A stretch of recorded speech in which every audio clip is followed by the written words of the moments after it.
오늘 화요 강의는 칼빈주의입니다. 칼빈주의 4장 할 차례입니다. 4장의 제목은 인간의 전적 타락입니다. 우선 98페이지부터 보면요.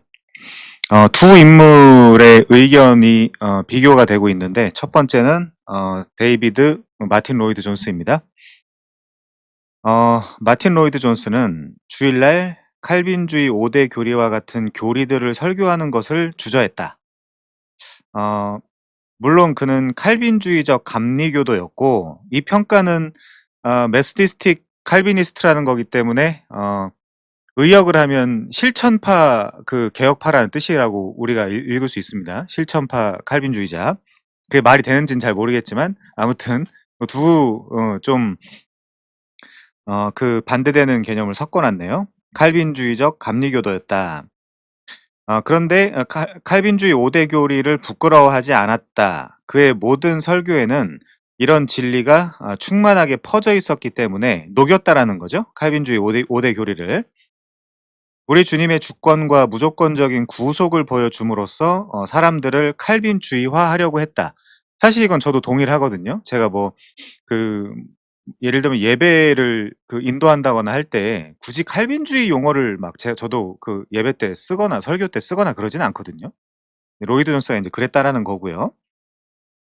그런데 로이드 존스는 신학 회의나 토론에 참여했을 때에는 신학적이고도 칼빈주의적인 용어들을 사용을 했다. 그런데 주일 설교에서는 이런 단어들을 거의 사용하지 않았다. 저랑 이제 이 부분에 있어서만큼은 같은 입장입니다.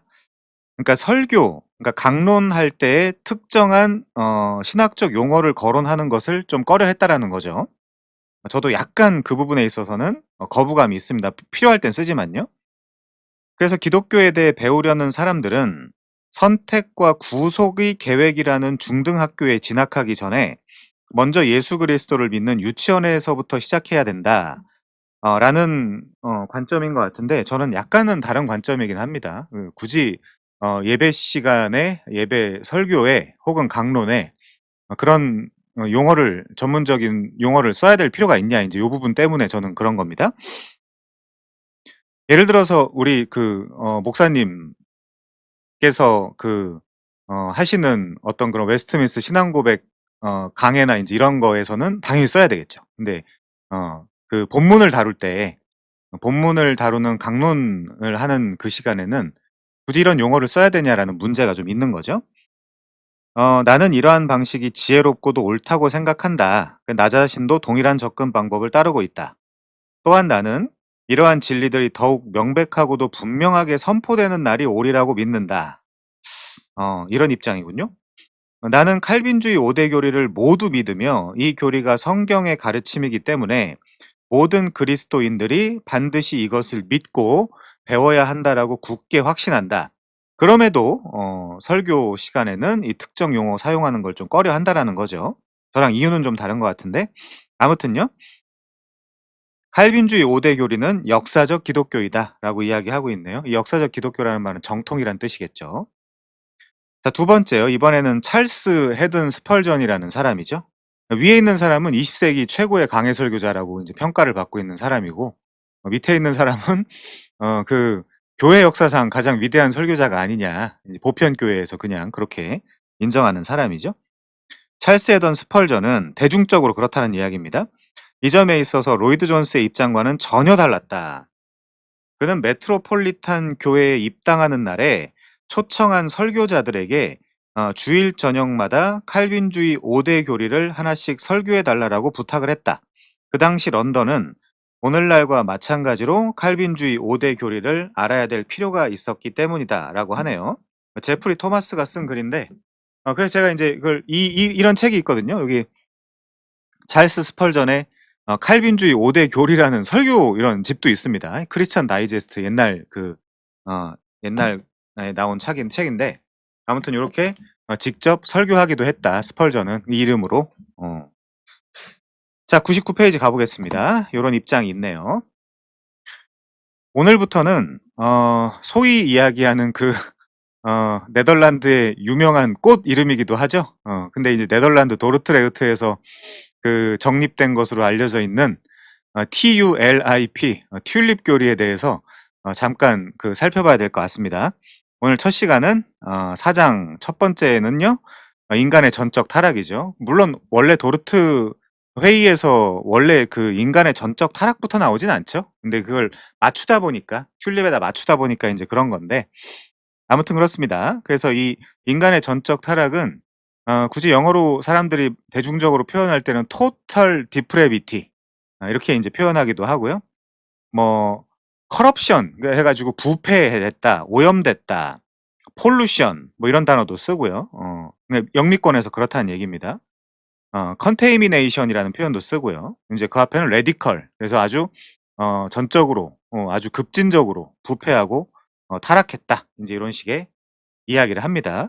이게 왜 등장하냐면 우리는 독존자가 아니라 의존자인데 인간은 하나님에게서 의존해야 되는 존재인데 하나님에게서 독립을 했다.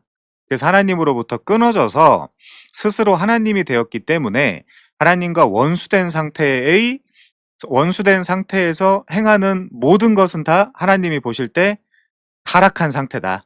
완전히 오염되고 부패한 상태다. 폴루션 되고 커럽션 된 상태다라고 이야기를 하는 거죠. 의존자인데 의존하지 않는 독립적 존재로 그 어떤 것을 행해도 인간이 그래서 아무리 착해 보이는 일을 행해도 하나님이 지은 그 피조 목적과 전혀 부합하지 않기 때문에 하나님이 원하시는 상대적 선이 아니라 절대적 선의 개념에서 볼 때 그는 전적으로 타락했다 라고 이야기할 수 있겠죠. 그래서 하나님이 보실 때 의로울 수 없다라는 개념이 전적 타락의 개념입니다. 인제 부모님들도 많이 계신데 사실 저희가 뭐 자녀들한테 아주 전적인 헌신을 한다거나 뭐 착한 일 많이 하잖아요. 사실 인간들끼리 볼 때는. 그런 이야기가 아니라 요 부분은 정확하게 하나님이 보실 때 전적 타락, 전적 부패했다라는 개념입니다. 하나님의 주권적인 은혜를 강조하는 종교 개혁의 주장은 이 종교 개혁의 주장은 사제주의와 공로주의를 배격하는 주장이 종교 개혁의 주장이죠. 그렇다면 하나님의 주권적인 은혜를 강조하게 되어 있죠.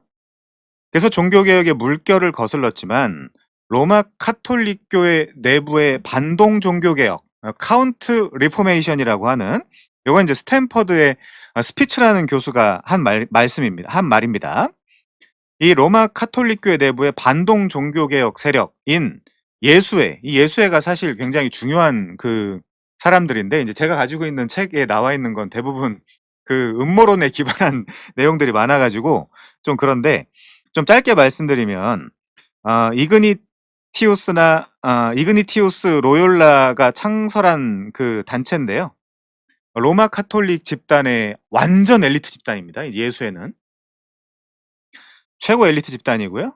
내용은 완전히 칼빈주의와 다르지만 이 정통 칼빈주의와 늘 비교되고 대칭되고 인제 이런 사람들이죠. 왜냐하면 어쨌든 지금이야 그냥 칼빈이나 이런 개혁 신학에 대해서 공부도 안 해 보고 이제 비판하는 사람들이 많지만 이 칼빈주의가 사실 굉장히 엘리트 집단으로 교회사에선 인정을 받기 때문에 요 예수회와 요 인제 칼빈주의가 서로 인제 대칭되는 개념이긴 하지만 서로 굉장히 내용도 다르고요.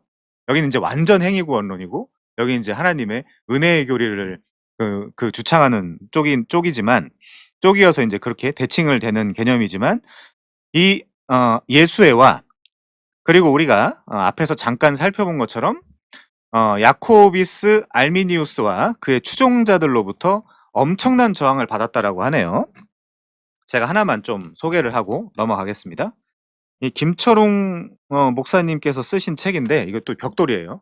굉장히 두꺼운 벽돌인데 이 벽돌에 43 페이지에 보면 제가 잠깐만 읽어 드리겠습니다. 야코비스 아르미니우스에 대해서요. 자, 칼빈주의 뒤에 칼빈이 있었듯 알미니안주의 뒤에 야코비스 알미니우스라는 사람이 있었다.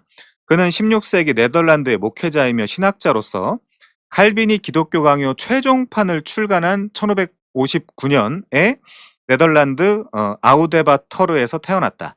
그의 어머니는 과부였기 때문에 경제적 이유로 아들을 키울 수가 없어서 알미니우스는 로마 카톨릭 사제에게 입양되었다. 좀 짠한 내용이죠. 사제가 죽은 후 그는 마르부르크의 한 대학 교수 밑에서 가르침을 받았다. 그러던 중 종교 갈등이 원인이 되어 발생한 지역 폭동으로 인해 그의 어머니와 형제들이 모두 죄 없이 살해당했다. 그 후 가족도 잃고 집도 없었던 알미니우스는 피터 벌티우스라는 개신교 개혁교회 목사의 집에서 양육을 받았고 주변의 도움을 받아 레이덴 대학에서 입학해서 철저한 칼빈주의 교육을 받게 된다. 지금 알미니우스에 대한 그 소개를 해드리는 거예요. 알미니우스는 1581년에 제네바 대학에 들어가 제네바 우리 이제 종교개혁 시간에 배우잖아요. 그 헤드쿼터스라고 거기 헤드쿼터라고 본부라고요. 개혁파의 본부. 칼빈의 제네바. 그 제네바 대학에 들어가 칼빈의 후계자인 데오도로 베자에게 칼빈주의를 배웠고 1587년부터 암스테르담에서 목회를 시작했다. 알미니우스가 활동한 네덜란드는 엄격한 칼빈주의적 전통이 살아있는 곳이면서 동시에 여전히 르네상스 인문주의와 요건 이제 헬레니즘의 부활이죠. 헬레니즘의 재생이고 그리스 헬라와 로마의 그 재생과 부활입니다. 르네상스 인문주의는 그러니까 인본주의죠. 그리고 제세례파 전통이 함께 살아있는 곳이었다 때문에 칼빈주의를 향한 도전이 다른 곳보다 훨씬 더 큰 효력을 볼 수 있는 나라였다. 왜요? 인본주의고 인문주의니까. 르네상스니까요. 이런 상황에서 알미니우스가 네덜란드로 돌아왔고 그가 돌아오자 암스테르담 교회 지도자들은 그에게 한 가지 중요한 도움을 청했다. 그 당시 칼빈의 예정론을 강하게 비난하는 디르크 코렌헤르트의 글을 읽고 그의 주장에 대항하는 반박글을 써서 칼빈을 변호해달라는 것이었다. 그 요청을 받은 거예요, 알미니우스가. 근데 어떤 일이 일어나냐면 그래서 그 뒤부터 알미니우스는 코른헤르트의 저수를 읽고 연구를 했는데 그의 책을 읽던 중 알미니우스는 오히려 그의 견해가 맞다는 결론에 이르렀다. 그래서 이제 소위 말해서 변절을 하는 거죠. 이후로 알미니우스는 레이든 대학의 교수로 있으면서 강의 시간에 은근히 칼빈의 신학을 비판했고 자신의 스승이었던 그 제네바에서요. 베자의 예정론도 의심을 갖게 되었다. 이 과정에서 알미니우스는 인간의 자유의지와 결단력을 강조하기 시작했다. 특별히 알미니우스는 로마서 7장을 강의하면서 바울이 굉장히 고민하는 장이잖아요. 로마서 7장. 그러면서 그 로마서 8장으로 넘어가는데 이 7장을 강의하면서 바울이 묘사한 선과 악 두 법 사이에서 갈등하며 투쟁하는 사람이 어쩌면 진정한 성도가 아닐 가능성이 있다라고 주장을 했다. 아, 전 여기서 확신을 합니다. 이제 알미니우스는 자신을 볼 수 없었구나. 자신에 대해서 아주 깊이 있는 성찰할 수 없었구나라고 저는 확신을 합니다.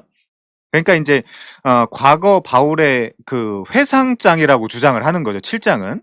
현재도 굉장히 그 죄 때문에 고민하고 갈등하고 씨름하는 것이 아니라 과거의 회상을 하는 장면이라고 인제 주장을 하는 거죠.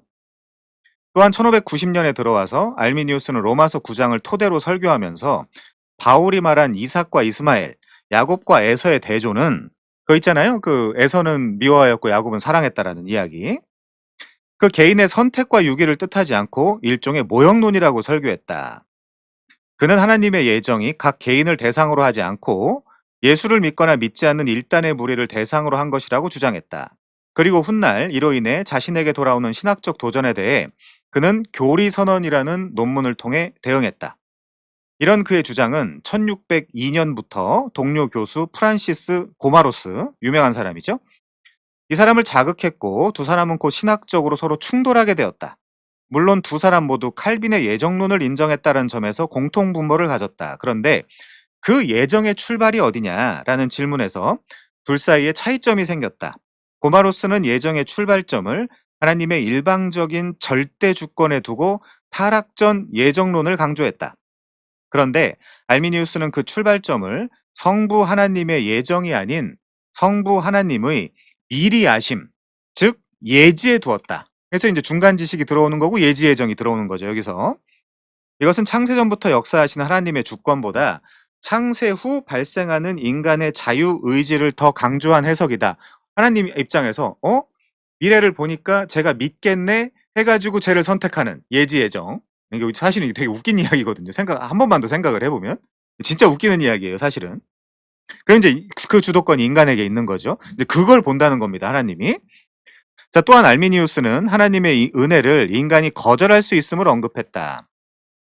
더 나아가 알미니우스는 예정이란 죄인을 구원하시는 하나님의 뜻이 그의 아들 예수 그리스도를 중재자로 세우신 점에 맞춰 있으므로 하나님의 예정은 성부 하나님이 성자 예수님을 인류의 구세주로 결정한 사실을 뜻하는 것이라고 주장을 했다. 자, 이제 여기서 이제 잠깐 잡아 놓고요. 제가 이제 또 이게 좀 복잡하긴 한데 하나만 더 다른 그 글을 또 좀 읽어 드리겠습니다. 제임스 패커가 여기서 비슷한 이야기를 하거든요. 이 제임스 패커의 글이에요. 패커는 학론파를 이루고 있는 사상 체계를 분석하면서 학론파는 알미니안주의입니다. 역사의 알미니안주의로 알려진 이들이 보유하고 있는 신학은 두 개의 철학적 원리로 유래하였다. 첫 번째, 거룩한 주권은 인간의 자유와 양립할 수 있는 것이 아니다. 그러니까 하나님의 절대 주권은 인간의 자유와 양립할 수 있는 것이 아니라 그런 연고로 인간의 책임과도 양립할 수 없는 것이다. 이렇게 생각했다는 거예요. 알미니안주의자들이. 그리고 둘째로 능력은 의무를 제한한다. 이러한 원리들로부터 알미니안주의자들은 두 가지 추론을 이끌어냈다. 성경이 믿음을 자유롭고 책임을 져야 할 만한 행위로 간주하고 있기 때문에, 예를 들면 요한복음 3장 16절 같은 게 그런 거죠. 자유롭고 믿음을 자유롭고 책임을 져야 할 만한 행위로 간주하고 있기 때문에 그것은 하나님이 그 원인이 될 수 있는 것일 수 없고 오직 그 인간의 실천에 의해서 되어지는 것이다. 둘째로 성경은 믿음을, 복음을 듣는 모든 사람 편에서의 의무적인 것으로 간주하고 있기 때문에 믿을 수 있는 능력은 우주적인 것이어야 한다라고 생각했다라는 거죠. 알미니안주의자들이. 자, 조금만 더 소개하고 가겠습니다.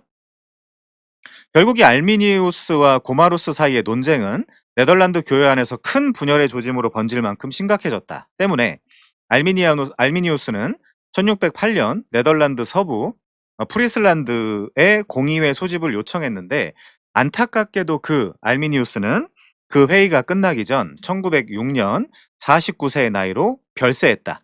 그러므로 알미니우스는 칼빈주의를 반대하기 위한 공식적인 단체나 구체적인 공동체를 이끌지 않은 상태로 죽은 것이다.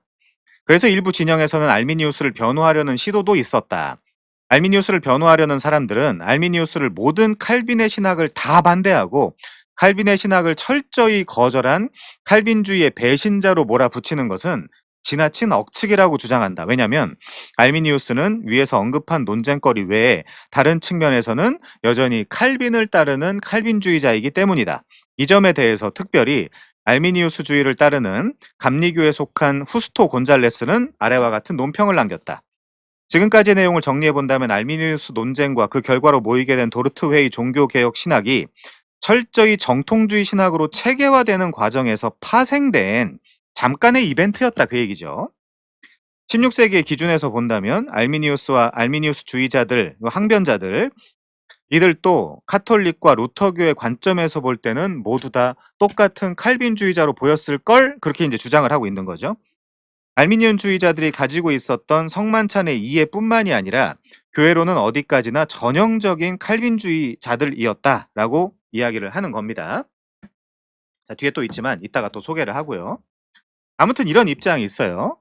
그래서 이제 그 이후에 요 알미니우스를 따르던, 그리고 알미니우스의 그 대학에서 알미니우스가 가르쳤던 그 가르침을 받았던 학생들과 여러 사람들이 모여서 이 알미니안주의를 구성하고 단체를 만들고 결성하게 되는 거죠. 이제 그 사람들을 우리가 박론파라고 부르는 겁니다.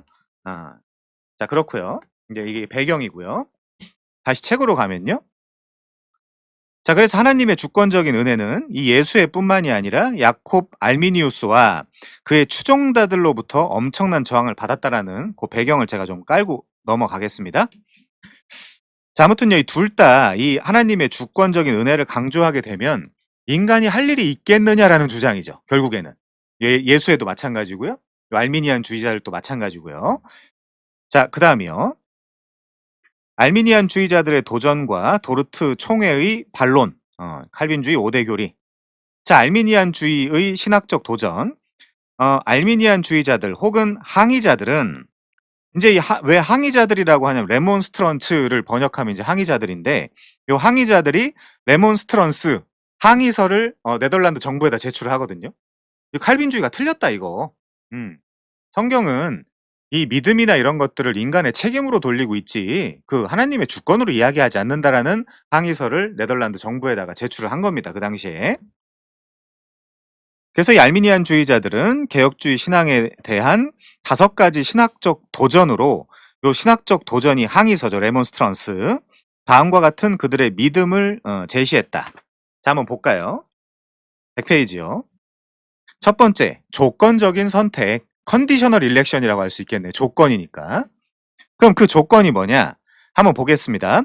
그들은 선택이 하나님께서 태초에 누가 그의 아들을 믿음으로써 선택받은 것인지를 알고 계신다라는 의미에서 뭐요? foreknowledge라고 하는 예지 예정이죠. 예지적 신앙에 기초한 것이라고 주장한다. 중간 지식에 근거한 거죠. 엄밀히 말해 선택은 주권적이지 않으며 우리의 공로를 배제한 것도 아니라는 말이라고 한다면 우리가 하나님을 찬양할 이유가 없습니다. 아니, 내가 믿으라고 해서 내가 믿음이라는 조건을 충족시켰으면 내가 하나님을 찬양할 이유가 없어지는 거죠. 독솔로지가 여기서 깨지는 겁니다. 자, 두 번째요. 우주적 속죄, 보편 속죄라고도 하는, 그들은 그리스도의 공로가 우주적이라고 주장을 한다. 유니버셜리즘. 말하자면 그리스도께서는 모든 사람을 위해 동등하게 구원을 이루셨지만 신자만이 그 유효함을 얻는다라는 것이다. 그때 인간이 채워야 되는 컨디셔널 일렉션이 뭐냐면 그게 믿음이라는 거죠. 그 조건이 믿음이라는 거죠. 그걸 니네가 해야 된다라는 게 이제 알미니안주의의 핵심입니다. 자, 그리스도의 속죄 사역이 모든 사람들이 구원받을 수 있게 만들었지만 그렇다라고 그것 자체가 모든 사람의 구원을 보장해 주지는 않는다라는 말이다. 그러니까 이건 은혜가 아니죠. 솔라 그라티아가 아니죠. 요거는. 자, 그렇다면 어느 누구도 보편 구원 그리고 어느 누구도 보편 구원을 혹은 우주적 속죄의 보장을 받을 수 없다. 그러니까 이제 사실 이 2번에서부터 지금 모순인 게 보편 구원과 칭의 후보를 막 짬뽕하고 있거든요. 그러니까 이제 말이 안 되죠, 사실은. 자, 세 번째요. 부분적인 타락. 그들은 인간이 심각하게 타락을 하긴 했지만 완전히 타락한 것은 아니라고 주장을 한다. 로마 카톨릭의 주장이기도 하죠. 세미 펠라기안. 그리고 하나님의 능하게 하시는 은혜를 통해 인간의 자유의지로 그리스도 안에 있는 구원을 선택할 능력이 있다라고 말한다. 요거를 하나님과 인간의 협력 사업이라고 하기 때문에 시너기즘이라고 합니다. 하나님과 인간이 시너지 효과를 내는 거죠. 서로 협력해서 시너지 효과를 내는 구원론입니다. 그러니까 사실은 인본주의죠. 모든 사람들에게 믿음과 회개에 대한 복음의 초청에 응하거나 응하지 않을 선택권이 그들에게 있다는 것이다. 결국 죄인들은 그들의 선택으로 그리스도를 믿을 때에만 성령에 의해 거듭나는 것이다. 여기 믿을 때에만이라는 것은 조건이죠. 그거를 인간이 채워야 된다는 겁니다. 자, 네 번째요. 항거할 수 있는 은혜. 그들은 인간이 구원을 베푸시는 하나님의 내적이고도 은혜로운 부르심을 거부할 수 있다라고 주장을 한다. 근데 그 사도 바울 같은 경우로 설명을 해 본다라고 하면 담에색 도상에 오히려 예수의 제자들을 박해하러 가는 그 길에서 예수를 만나서 항거할 수 없는 거부할 수 없는 예수 그리스도의 그 은혜를 맛보게 되죠. 자, 그러므로 성령의 역사는 그에 응하고자 하는 인간의 자발적인 의지에 따라 한정되고 통제되는 것이다. 성령도 인간이 허락을 해 줘야만 활동하실 수 있다. 거부도 능력이다. 이걸 이제 uneffective 혹은 ineffective calling이라고 합니다. 자, 다섯 번째는요. 은혜의 상실. 알미니우스와 초기 알미니안주의자들은 신자가 은혜에서 떨어질 수 있는지 없는지를 확신하지 못했다. 그런데 도르트 신조가 제정될 때 알미니안주의자들은 성도의 궁극적 견인교리를 부정했다. 이 견인교리가 뭐냐면 견디고 인내하게 하심입니다. 견디고 인내함이 아니에요. 견디고 인내하게 하심입니다. 뒤에 나오는데요. 그들은 신자가 계속해서 믿지 않는 한 절대로 구원에 이르지 못할 것이라고 말했다. 사실 이런 지금 이 5가지 항론서를 제출한 항론파 사람들의 주장이 성경을 전체로 보지 않고 부분으로만 보면, 그래서 어느 부분을 핀셋으로 떼내서 가지고 이해를 하면 뭐 맞는 말처럼 보이기도 하죠. 일견. 근데 성경을 전체로 보면요. 성경을 66권으로 이거 원자론적 접근이라 그러는데 원자론적으로 접근하지 않고 성경을 한 권 하나님의 자기 계시로 보면 깨져나가죠. 우리가 이제 전체적으로 이해하려고 하면요.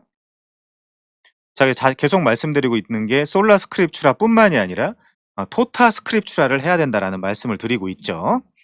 자, 넘어가서요. 칼빈주의 5대 교리 요것도 하나 소개를 하고 넘어가야 되겠네요. 이 책 유명하죠? 도르트 신조 강해 요 책 제가 잠깐만 하나만 인용하고 가겠습니다. 도르트 신조의 개요와 역사적 배경. 개요. 도르트 신조는 하이델베르크 교리문답과 벨직 고백과 같이 진리에 대한 매우 중요한 진술을 담고 있다. 초신자들에게 매우 유용하고 실질적인 내용을 담고 있지만 분명 매우 심오한 내용 역시 담고 있기 때문에 이 신조는 신앙적으로 아직 어린 아기 단계에 있는 분들에게는 딱 맞는 젖은 아니다. 여러분은 우리 선조들이 선택과 그에 관련된 문제들로 고민하는 영혼들을 얼마나 목회적인 방법으로 그들이 대했는지를 놀라게 될 것이다. 또 이 시기에 도르트 신조에 대한 관심을 갖도록 청하는 특별한 이유가 있다. 아마 이전에는 이토록 심하지 않았으나 오늘날 우리는 하나님의 말씀과 그 말씀에 근거한 신조가 극심한 공격을 받는 시대에 살고 있다. 특히 도르트 신조는 이런 공격을 정면에서 받고 있다. 이제 신조들 중에 제일 공격을 많이 받는 게 사실은 도르트 신조죠. 왜냐면 어, 선택과 그 유기의 더블 프리 데스티네이션 이중 예정 때문에 그런 거죠. 사실은 여기는 이제 너무 명백하게 나와 있으니까요. 왜 사람들은 도르트 신조를 불쾌하게 여깁니까? 왜 많은 사람이 적대감을 표출하나요? 그 이유는 의심할 여지 없이 도르트 신조가 강조하는 교리가 한정된 또는 제한된 속죄, 인간의 전적 타락, 하나님의 주권, 선택과 유기, 불가항력적 은혜 같은 인기 없는 것들이기 때문입니다. 저는 제일 좋아하는 것들이죠. 자연인은 이 진리를 결코 귀히 여기지 않습니다. 왜냐하면 이 이유 때문에 그렇죠. 자연인은 거만하여, 그러니까 이제 그 누구야? 어거스틴이 이야기하는 교만이죠. 그 교만 때문에 주권자이신 하나님께 복종하기를 원하지 않기 때문입니다. 구원에서 하나님의 주권이라는 귀에 거슬리는 모서리를 깎아내고 인간과 인간의 역할에 대한 여지를 더 넓히려는 많은 시도가 교회 역사 속에서 있었습니다. 알미니안주의도 마찬가지고 세미 펠라기안도 마찬가지고 펠라기우스도 마찬가지라는 거죠. 구원에서 하나님의 주권이 아닌 인간의 역할에 대한 여지를 더 넓히려고 시도했던 사람들은 마치 도르트 신조가 인간의 역할을 부정하고 인간의 책임에 대한 어떤 여지도 남겨놓지 않는 것처럼 말합니다. 하지만 사실 그렇지 않습니다. 도르트 신조는 인간의 역할과 책임을 분명히 강조합니다. 많은 사람이 도르트 신조에 반대하는 진짜 이유는 바로 이 신조가 하나님의 주권을 매우 강조하기 때문입니다. 그게 싫다는 거죠, 인간이. 왜냐하면 다 선악과를 먹고 다 하나님처럼 됐으니까요. 한번 진짜 하나님이랑 싸워보자는 거죠. 역사적 배경. 도르트 신조는 17세기 초 네덜란드 개혁교회에서 일어났던 알미니안주의자들과의 논쟁의 결과로 생겨났다.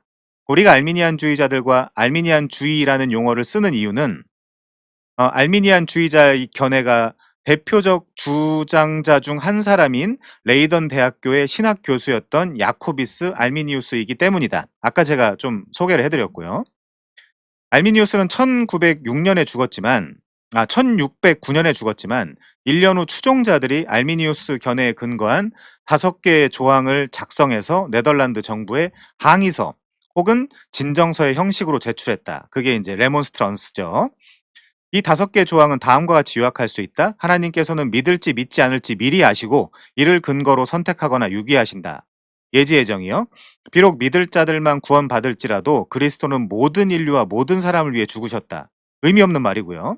인간은 너무나 부패하여 믿음이나 선행에는 신적인 은혜가 필요하다. 신적 은혜는 저항할 수 있다. 진실로 회심한 사람들이 모두 믿음 안에서 인내할지의 여부는 더 연구할 필요가 있다. 몇 년 후 알미니안주의자들은 성도의 견인과 같은 것은 없다라고 결정을 했고 참된 신자라도 여전히 멸망할 가능성이 있다라고 가르쳤다. 어,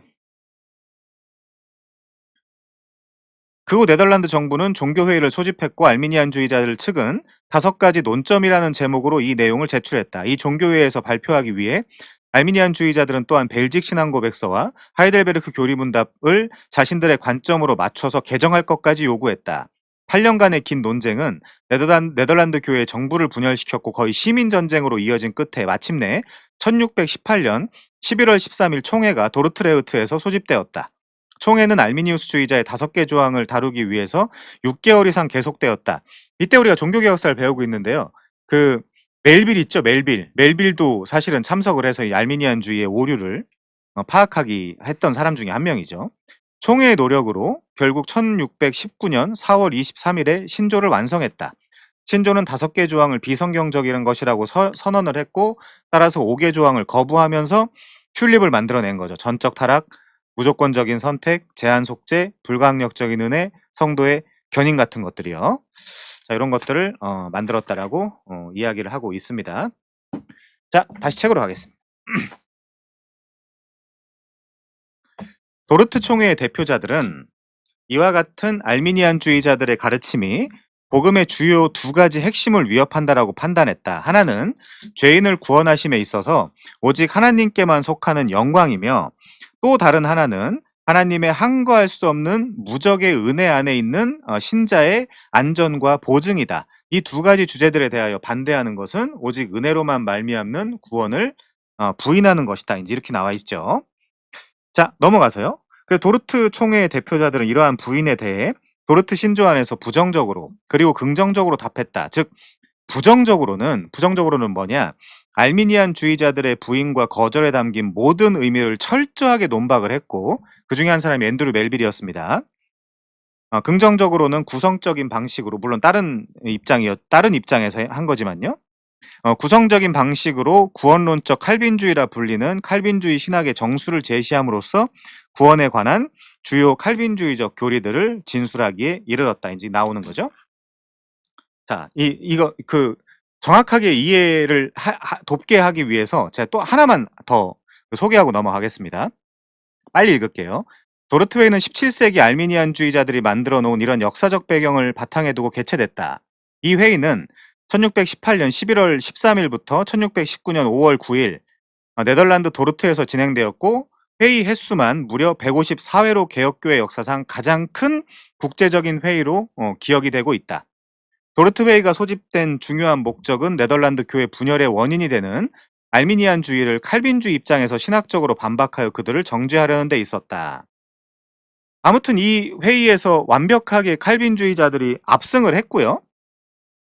그 다음에 도르트 회의에서 패배한 알미니안주의자들에게 주어진 처벌은 매우 잔혹했다. 이제 이런 것들 때문에 사실 칼빈주의 사람들을 싫어하는 사람들이 있는데, 한번 들어보시죠. 도르트 회의 결과에도 불구하고 그것을 인정하지 않고 계속 자신들의 신학을 고집한 알미니안주의자들에게는 거의 종신형에 해당하는 선고가 내려졌다. 그 중에 올덴바르 네벨트는 사형 선고를 받아 참수를 당했으며, 후고 그로티우스는 종신형 선고를 받았으나 아내의 도움으로 가방 속에 숨어 있다가 극적으로 탈출했다. 그 외 100여 명에 달하는 알미니안주의자들이 국외로 추방당했고, 그나마 남아있던 알미니안주의 목회자들은 강단 설교권을 빼앗겼고 목회 금지령을 받았다. 네덜란드 국가로부터 이렇게 된 겁니다. 알미니안주의 교회에 출석했던 평신도들은 벌금형을 받았고요. 교사들은 다시는 그 교리를 가르치지 않겠다라는 서명을 해야만 했다. 이런 처벌 수위에 불만을 품은 일부 평신도들 중에 이렇게 이제 비꼰 사람도 있었다고 해요. 어떤 오르간 연주자는 어떻게 연주하는 것이 칼빈주의 교리에 맞게 연주하는 것인지 알 수가 없어가지고 제가 연주를 못하겠어요라고 이제 이야기하는 사람도 있다라고 합니다. 아무튼 이제 그런 규제가 이제 점차적으로 완화가 됐고요. 또 이제 넘어가서요. 침례교와 존 웨슬리의 신학을 출발점으로 둔 감리교회가, 감리교 아시죠? 알미니안주의를 따르게 되었다. 특별히 존 웨슬리는 어릴 적부터 알미니우스적 신앙을 가진 부모 밑에서 자랐기 때문에 당연히 칼빈주의를 향한 강한 반감을 가지고 있었다. 특별히 하이퍼 칼빈주의에 대해서 굉장히 싫어했죠.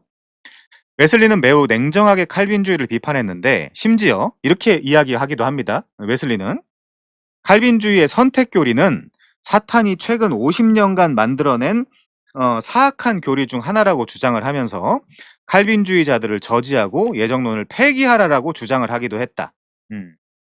근데 지금 PC주의의 영향인지 모르겠지만 장로교가 예를 들면 감리교에 대해서 비판하는 건 사람들이 막 뭐라고 하고, 감리교가 이제 이렇게 이야기하는 거에서 되게 이제 좀 장로교는 그냥 입 다물고 받아들여 이제 이렇게 하는 경향이 살짝 신학계 안에서 이제 좀 보여요. 자, 제임스 패커는 알미니우스주의가 항상 칼빈주의와 함께 거론되는 이유를 이 세상의 모든 기독교인들은 구원론에 있어서 의식적이든 무의식적이든 칼빈주의와 알미니우스주의 어느 한 군데 속해 있기 때문이다라고 이야기를 하고 있다라고 합니다. 자, 좀 소개가 길었는데 빨리 이제 책으로 가보도록 하겠습니다.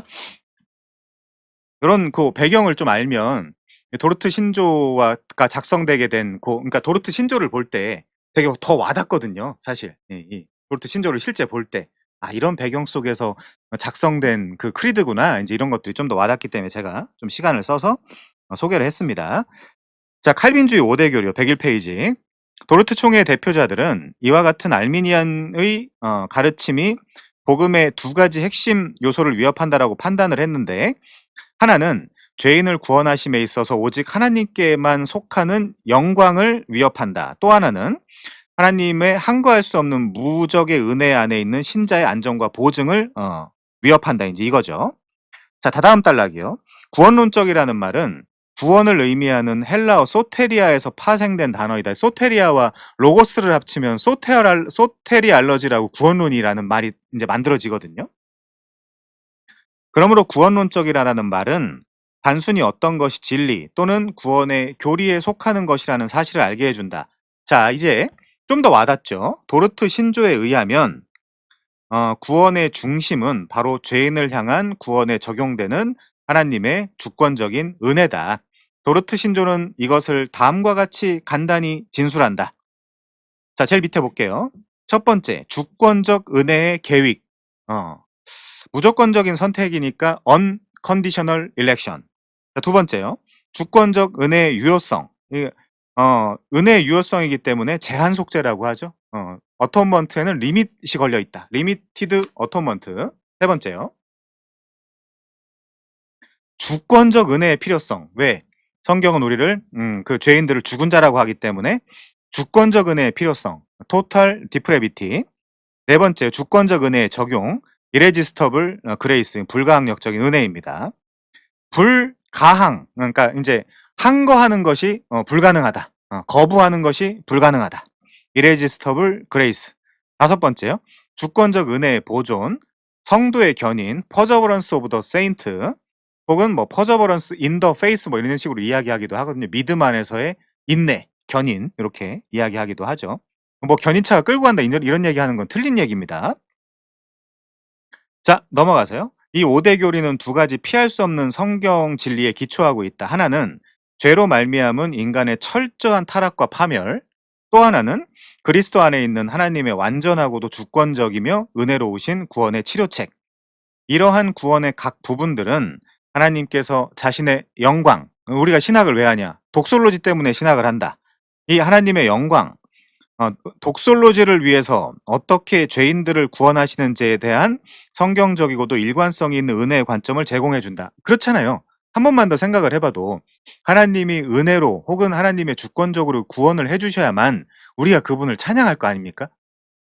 우리가 구원의 조건을 이루면 우리가 그분을 찬양할 이유가 없죠. 오히려 미워할 수도 있죠. '아 진짜 피곤했다. 예 내 구원의 조건을 이루느라고. 뭘 이렇게 힘들게 만들었냐.'라고 피곤했다라고 그 불평을 할 수 있을지 모르지만 하나님이 다 해 주신다면, 특별히 은혜로 해 주신다면 그분을 찬양할 근거가 되겠죠. 그래서 알미니안주의는 찬양을 할 수가 없어요. 솔직한 얘기로 고맙지가 않단 말이에요. 알미니안주의적 신앙을 갖고 있으면. 그것도 불가능하지만 어쨌든 열심히 해 가지고 내가 구원을 이루는 건데 그분을 뭐하러 찬양합니까? 하나님이 날 찬양해야죠. 잘했다라고. "야 수고했다. 잘했다."라고 하나님이 날 칭찬하고 찬양해야 되는 문제죠. 그러니까 알미니안주의는 하나님을 찬양할 수가 없어요, 구조적으로. 그런 생각을 사람들이 잘 안 하는데 굉장히 중요한 얘기죠. 자 하나님의 은혜가 얼마나 위대한지, 하나님께서 그러한 목적으로 이 세상을 어떻게 섭리해 나가시는지, 그리고 구원이 어떻게 궁극적으로 인간의 능력에 의존하거나 거기 좌우되지 않는지에 대해서 보여주는 은혜의 관점이라는 거죠. 다음 단락이요. 칼빈주의의 진정한 본질은 하나님께서 주권적이고도 대단히 은혜로운 방식으로 그리스도 안에서 죄인들을 완전히 그리고 무조건적으로 사랑하시는 데 있다. 이게 엔 크리스토스, 그리스도 안에서. 자, 중요한 것은 구원에 대한 5대 교리가 칼빈주의의 모든 것을 요약해 주지는 않는다라는 점이다. 그런 주장들은 개혁주의 신앙에 대해 무엇인가 생략된 불완전한 견해이다. 그러니까 무슨 말이냐면요. 이 어 튤립 즉 칼빈주의의 전부가 아니다라는 얘기죠. 튤립은 말하자면 그냥 구원론 쪽에서 칼빈주의의 기초요 기본이며 수많은 그 교리들 중에서 구원론적인 표식에 불과하다라는 거죠. 자 본서의 목적 중 하나는 개혁주의 신앙 세계관에 대해 전체적이고도 포괄적인 이해를 돕는 것이다. 아브라함 카이퍼의 칼빈주의 강연이나 이거 중요한 책입니다. 헨리 미터의 칼빈주의 기본 사상 이것도 마찬가지죠. 이 두 개는 다 번역이 되어 있습니다. 또는 레오나르도 코페스의 5대 교리로 충분한가 칼빈주의 10대 교리들 그리고 어니스트 레이싱어와 매튜 앨런의 5대 교리를 넘어서를 비롯하여 다른 많은 작품들과 마찬가지로 개혁주의 신앙 고백서들은 칼빈주의 5대 교리라는 그릇에 담기에는 너무나 광대하고 웅대하다는 것을 잘 보여주고 있다. 요번에는 지난번에 인용했던 책, 요거 이제 짧게만 소개하고 넘어가겠습니다. 칼빈주의는 성경에 대한 신학적 해석 및 조직 신학의 총체라기보다 신자가 살아가는 시공간 속에서 펼쳐지는 정치, 경제, 사회, 직장, 가정, 학교, 학문, 문화, 과학, 예술, 체육 및 현대 사회의 많은 이슈들, 즉 각종 이단의 문제들, 신앙적 난제들, 동성애, 소외 계층에 대한 대안, 환경 오염, 온난화 형상, 각종 바이러스의 출현, 다종교 사회 속에서 타종교에 대한 이해, 포스트 모더니즘의 부작용 등에 대한 성경적 진단 및 대안으로서의 해결책을 제시해 줄 수 있는 포괄적인 세계관 및 사상 체계를 의미한다. 이게 헨리 마틴도 비슷한 이야기를 하고요.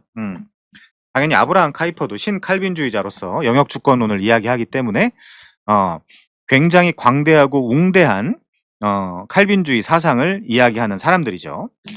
자, 리처드 뮬러는 칼빈주의 5대 교리들이 오직 은혜로운 믿음으로 말미암는 칭의의 필요성과 감사의 발로에서 흘러나오는 순종, 물론 감사뿐만이 아니라 새 사람이 됐기 때문에 성령이 내 안에 내주하기 때문에 성령이 하나님의 뜻을 알려주시고 규례와 법도를 행하게 하시죠.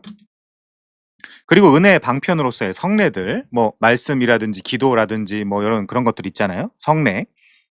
은혜의 방편이라는 거, 이제 성례는 두 가지로서 예를 들면 성찬과 세례가 있죠. 그리고 그 외에 많은 교리들을 포함하는 더 광의적인 가르침의 체계 안에서만 올바르게 이해될 수 있다라고 말했다. 뮬런 이렇게 결론. 개혁주의 신앙 고백서들이 교훈하는 더 많은 교리들이 존중받지 못한다면 이 유명한 칼빈주의 5대 교리는 위험에 처하고 사실상 해체될 것이며 더 나아가 교회의 영적 건강이 위험에 빠지게 될 것이다. 그러니까 이 전체를 이해한 상태에서 이 도르트 신조의 튤립을 소개해야 이게 아주 건강하고 분명하고 균형 잡힌 시각으로 사람들한테 설명될 수 있다라는 이야기죠.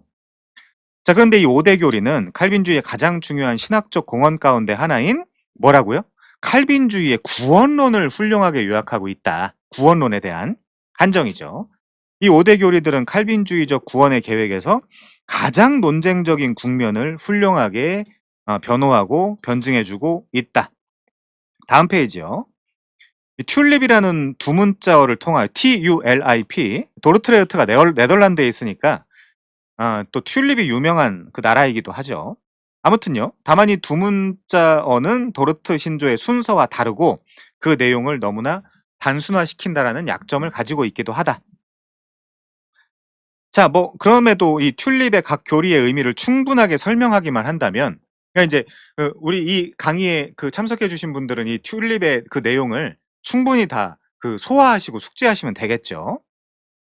그렇게만 한다면 매우 유익할 것이다. 자, 이제 용어 사용에 대한 문제입니다. 다음 단락은요. 어떤 사람들은 칼빈주의 5대 교리의 용어를 수정 제한하기도 했다.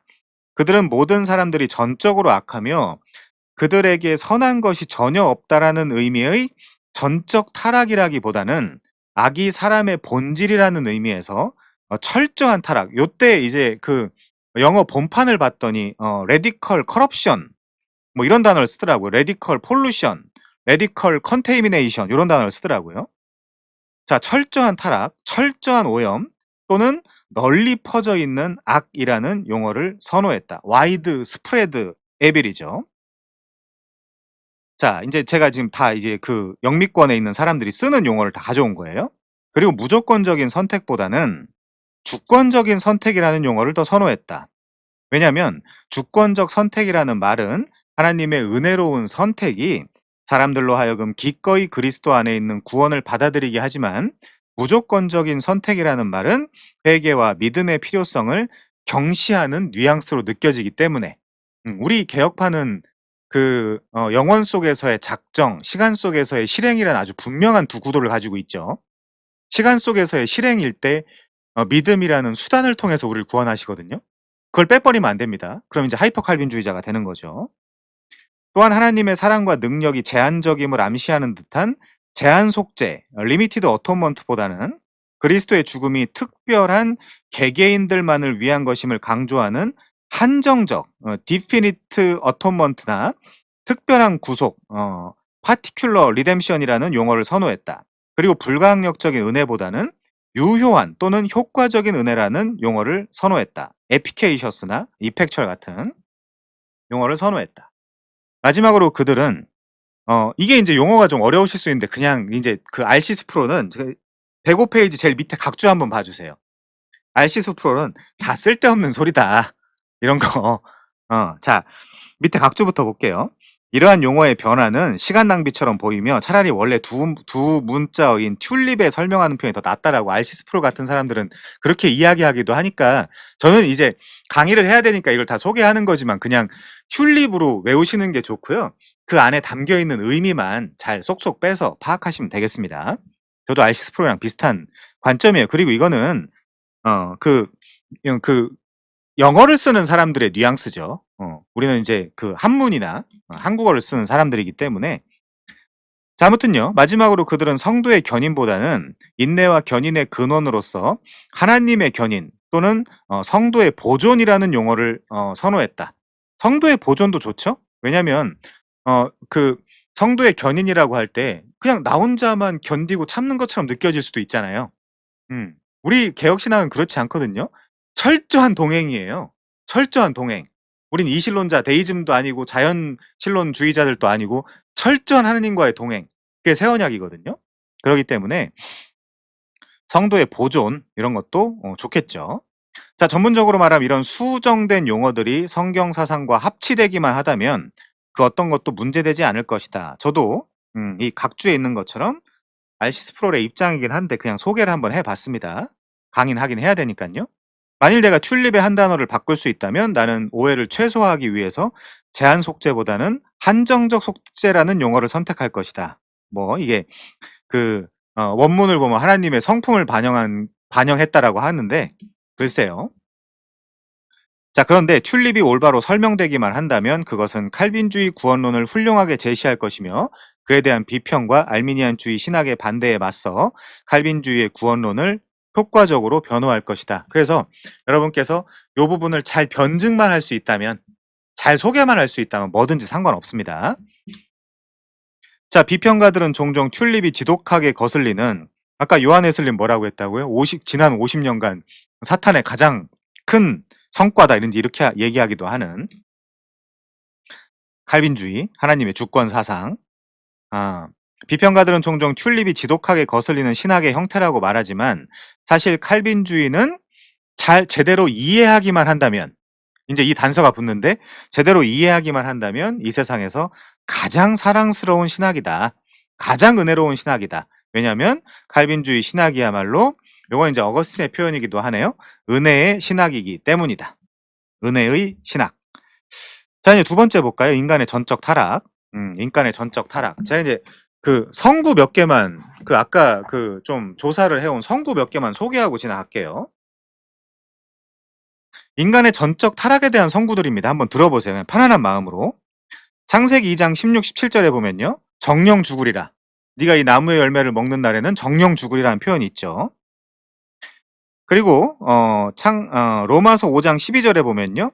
한 사람으로 말미암아 죄가 세상에 들어오고 죄로 말미암아 사망이 들어왔다. 이와 같이 모든 사람이 죄를 지었으므로 사망이 모든 사람에게 이르렀느니라. 그러니까 육적 사망뿐만이 아니라 영적 사망도 이런 거죠. 그로 보건대.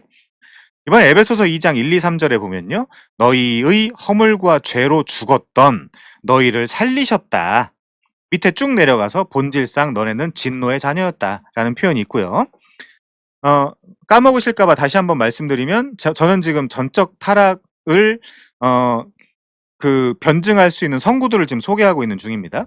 골로새서 2장 13절에 보면요. 또 너희의 범죄와 육체의 무할례로 죽었던 너희를 하나님이 그와 함께 살리셨다. 우리에게 모든 죄를 사하셨다.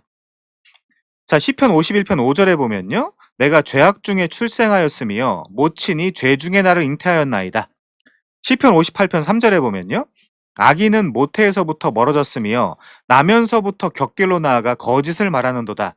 이거 근데 시편 58편 3절이 다윗의 시거든요. 근데 악인은 모태에서부터 멀어졌다라고 하면 아까 시편 51편 5절로 우리가 이해를 해본다면 그 악인에 다윗도 포함이죠. 다윗 빠지지 않습니다. 모든 인류는 이 세상에 온 사람 중에 모든 인류는 그리스도 빼곤 다 죄인이에요. 이렇게 이야기한다라고 해서 다윗은 빼는 게 아닙니다. 다윗 포함이에요. 악인은 모태에서부터 멀어졌으며 나면서부터 곁길로 나아가 거짓을 말한다. 요한복음 3장 5절부터 7절에 보면요. 내가 내게 거듭나야 하겠다라는 말을 기이 여기지 마라. 니고데모야. 창세기 6장 5절 여호와께서 사람의 죄악이 세상의 관영함과 그 마음의 생각이 모든 계획이 항상 악할 뿐임을 보셨다. 8장 21절 사람의 마음에 계획하는 바가 어려서부터 악하더라. 전도서 9장 3절 인생의 마음에 악이 가득하다. 평생 미친 마음을 품다가 후에는 죽은 자에게 돌아가는 것이라. 예레미야 17장 9절 만물보다 거짓되고 심히 부패한 것은 마음이다. 누가 이를 알겠느냐. 마가복음 7장 21절부터 23절이요. 속에서 곧 사람의 마음에서 나오는 것은 악한 생각, 음란, 도적질, 살인, 간음, 탐욕, 악독, 속임, 음탕, 흘기는 눈, 회방, 교만, 광패.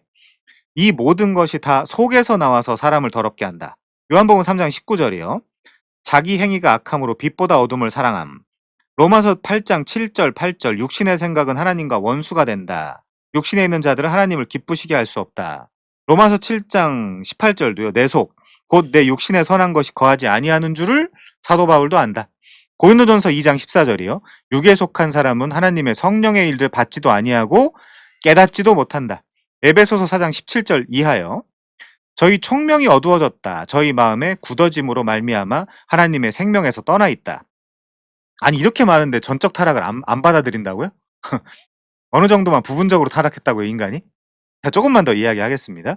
에베소서 5장 8절이요. 너희가 전에는 어둠이더니 이제는 주 안에서 빛이라. 디도서 1장 15절 깨끗한 자들은 모두 깨끗하나 더럽고 믿지 아니하는 자들은 아무것도 깨끗한 것이 없고 오직 저희 마음과 양심이 더럽다. 요한복음 8장 44절 너희는 너희 아비 마귀에서 났다. 에베소서 2장 1, 2절 너희의 허물과 죄로 죽었던 너희를 살렸다. 공중의 권세 잡은 자를 따랐다. 디모데후서 2장 25절 거역하는 자를 온유함으로 징계하라. 혹 하나님께서 저희에게 회개함을 주사 진리를 알게 하실까 하며 저희로 깨어 마귀의 올무에서 벗어나 하나님께 사로잡힌 바 되어 그 뜻을 쫓을까 함이라. 요한일서 3장 10절 마귀의 자녀들이라는 표현. 요한일서 5장 19절 악한 자 안에 세상이 악한 자 안에 처해 있다. 요한복음 8장 34절 죄의 종. 로마서 6장 20절 죄의 종. 디도서 3장 3절 전에 어리석은 자, 순종하지 않은 자, 속은 자, 각색 정욕과 행락의 종노릇한 자, 악독과 투기로 지낸 자, 가증스러운 자, 피차 미워한 자. 역대하 6장 36절 범죄치 아니하는 사람은 없다. 욥기 15장 14, 16절 사람이 무엇이간데 깨끗하겠느냐. 여인에게서 난 자가 무엇이간데 의롭겠느냐. 시편 130편 3절 주 앞에 누가 서리이까.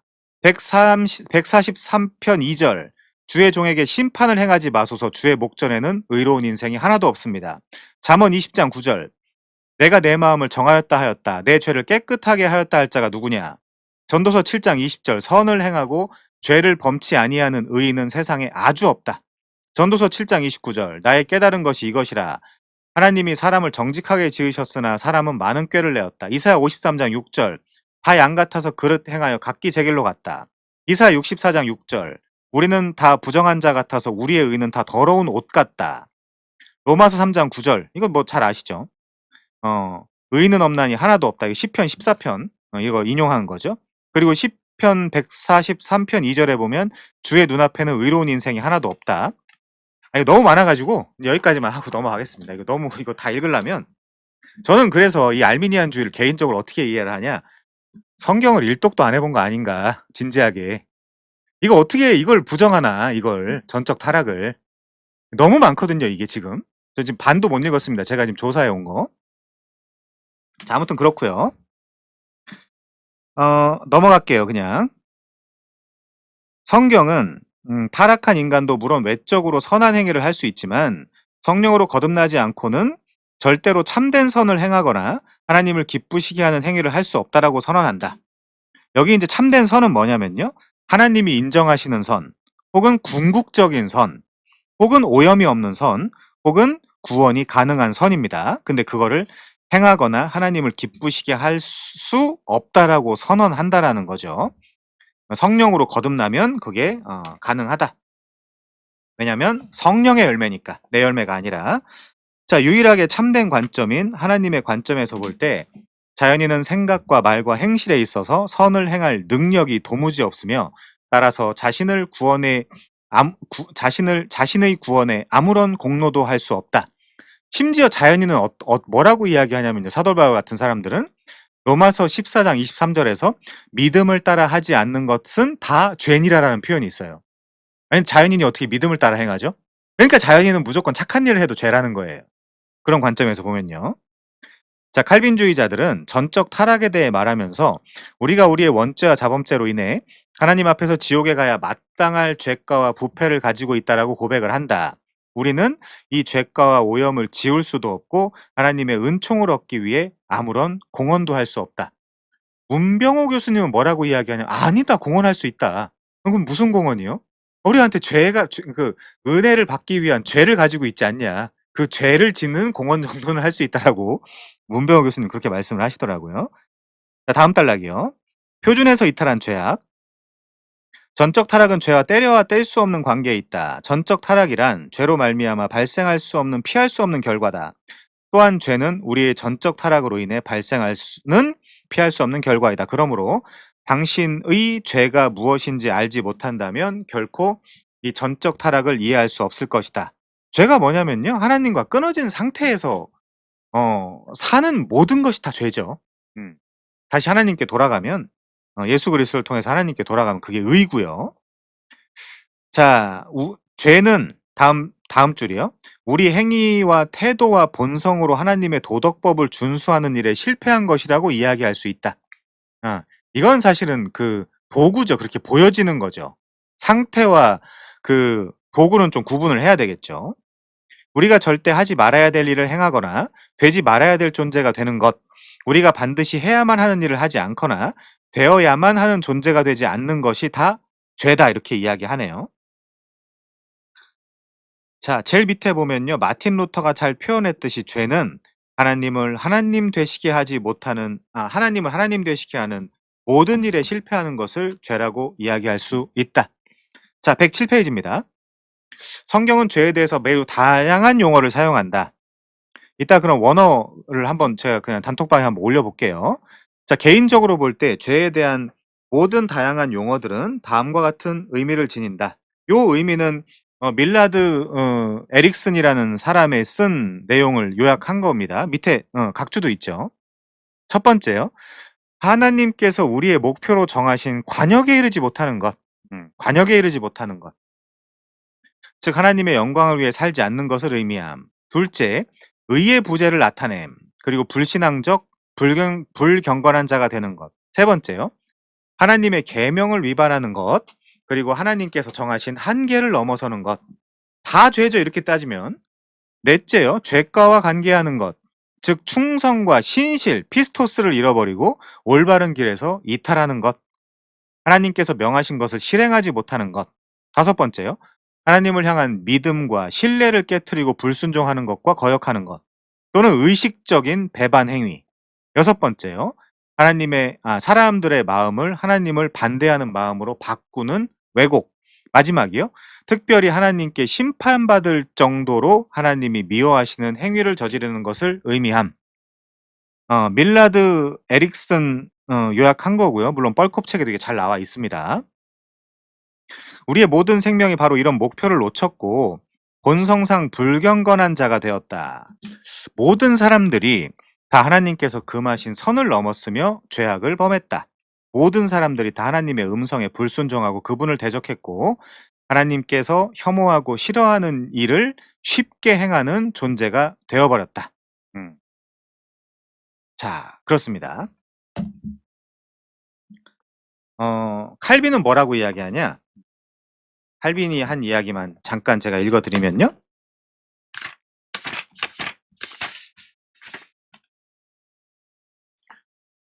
그러므로 원죄라고 하는 것은 우리 영혼의 모든 부분에 퍼져 있는 우리 본성의 유전적인 타락과 부패를 뜻한다.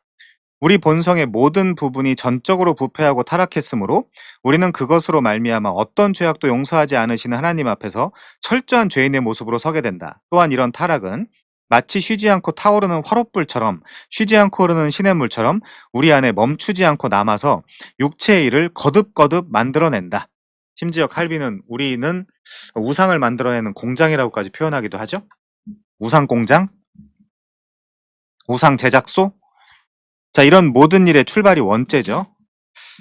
자, 그 다음에 이사야 53장 6절 말씀처럼 우리는 다 양 같아서 그릇 행하여 각기 제 길로 갔고, 로마서 3장 23절 말씀처럼 모든 사람이 죄를 범하였음에 하나님의 영광에 이르지 못하게 되었다. 못하게 되었더니 그리스도 예수 안에 있는 속량으로 말미암아 값없이 의롭다 하심을 받은 자 되었다라는 게 복음이죠. 그래서 우리가 예수님만 개혁파는 예수님만 말하는 거예요. 예수님만 선언하고. 그게 복음의 핵심이죠. 그러므로 전적 타락은 우리가 모든 행위에 있어서 율법 파괴자임을 의미한다. 그래서 하나님의 원수가 되었다. 그리고 가증스러운 자, 피차 미워한 자가 되었다. 자, 두 번째요. 근본적인 영적 타락. 전적 타락은 근본적으로 내적이며 영적인 타락이다. 아담 안에서 심각하고도 비극적인 타락으로부터 흘러나오는 우리의 영적 타락 말이다.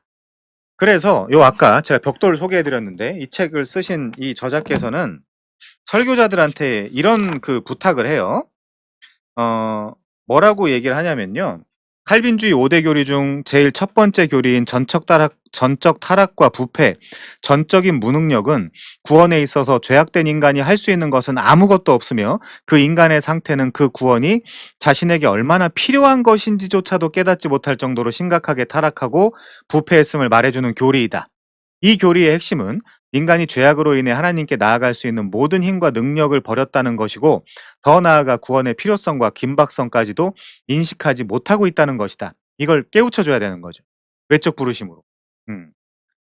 하나님은 제1교리를 통해 토탈 디피레비티, 우리에게 아담의 타락 이후 모든 인간은 한 사람의 예외도 없이 모두 죄악의 저주 아래 있고, 그로 인해 그들은 하나님을 전혀 경외할 수도 없고 경외할 마음조차 없으며 왜 경외해야 하는지 그 필요성까지 모르고 있다는 성경의 가르침을 교리적으로 설명하고 계신다.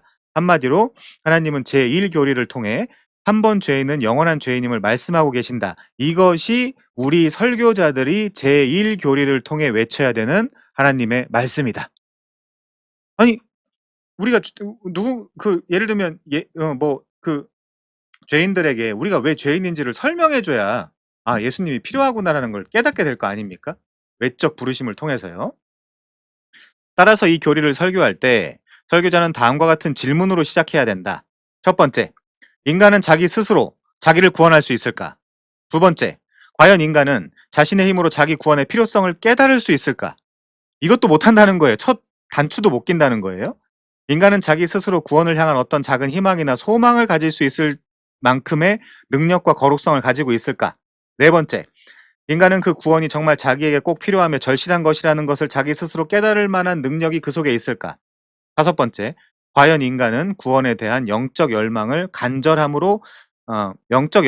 간절함을 자기 스스로 일으킬 수 있을까?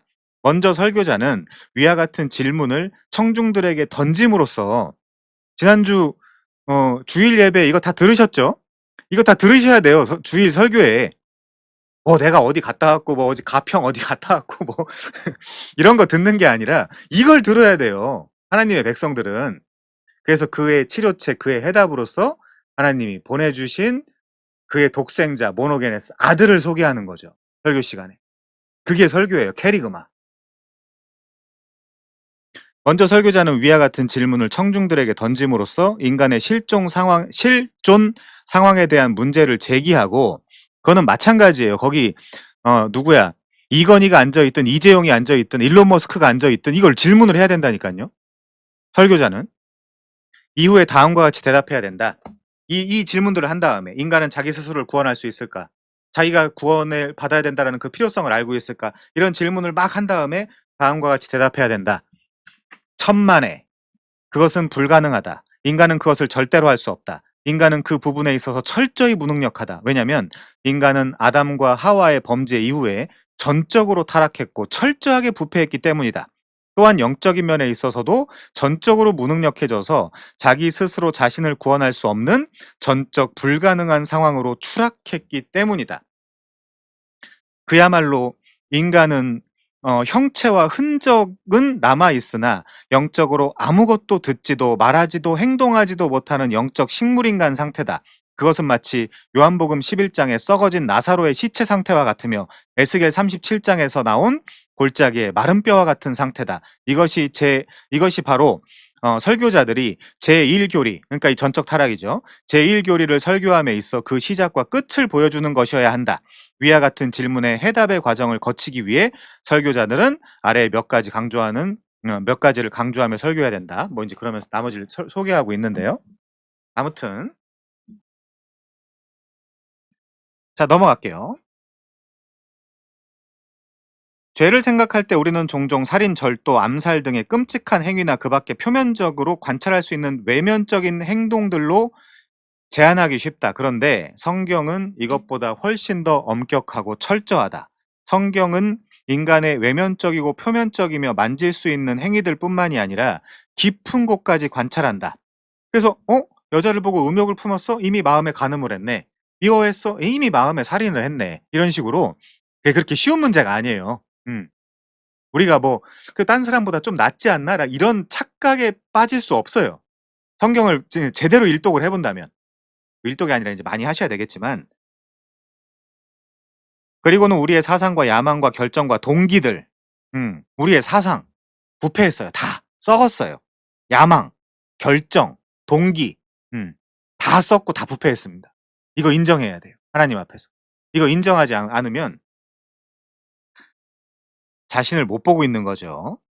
그리고 큰 포부와 열망들에도 죄와 타락이 있다라고 선언한다. 다시요. 사상. 한번 점검해 보시죠, 스스로. 왜냐면 이걸 뭐 얘기하라고 하면 이제 서로 민망해질 수 있으니까 우리의 사상, 우리가 가지고 있는 생각, 그리고 야망, 결정, 동기, 포부, 열망 다 썩었다는 거예요, 인간은. 다 썩고 부패했다. 어. 여기에 아름답거나 향기 나는 것이 전혀 없다, 하나님 보실 때.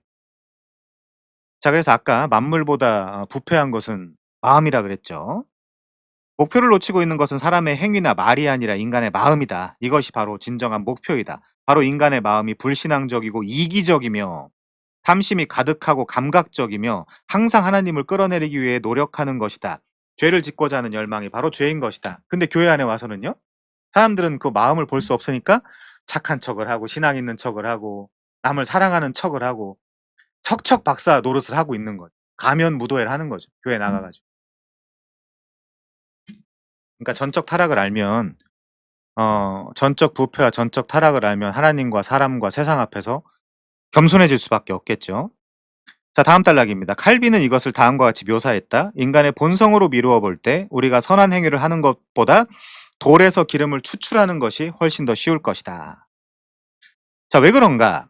도대체 우리가 왜 이렇게 내적으로 타락한 것인가? 외적으로는 쇼할 수 있죠.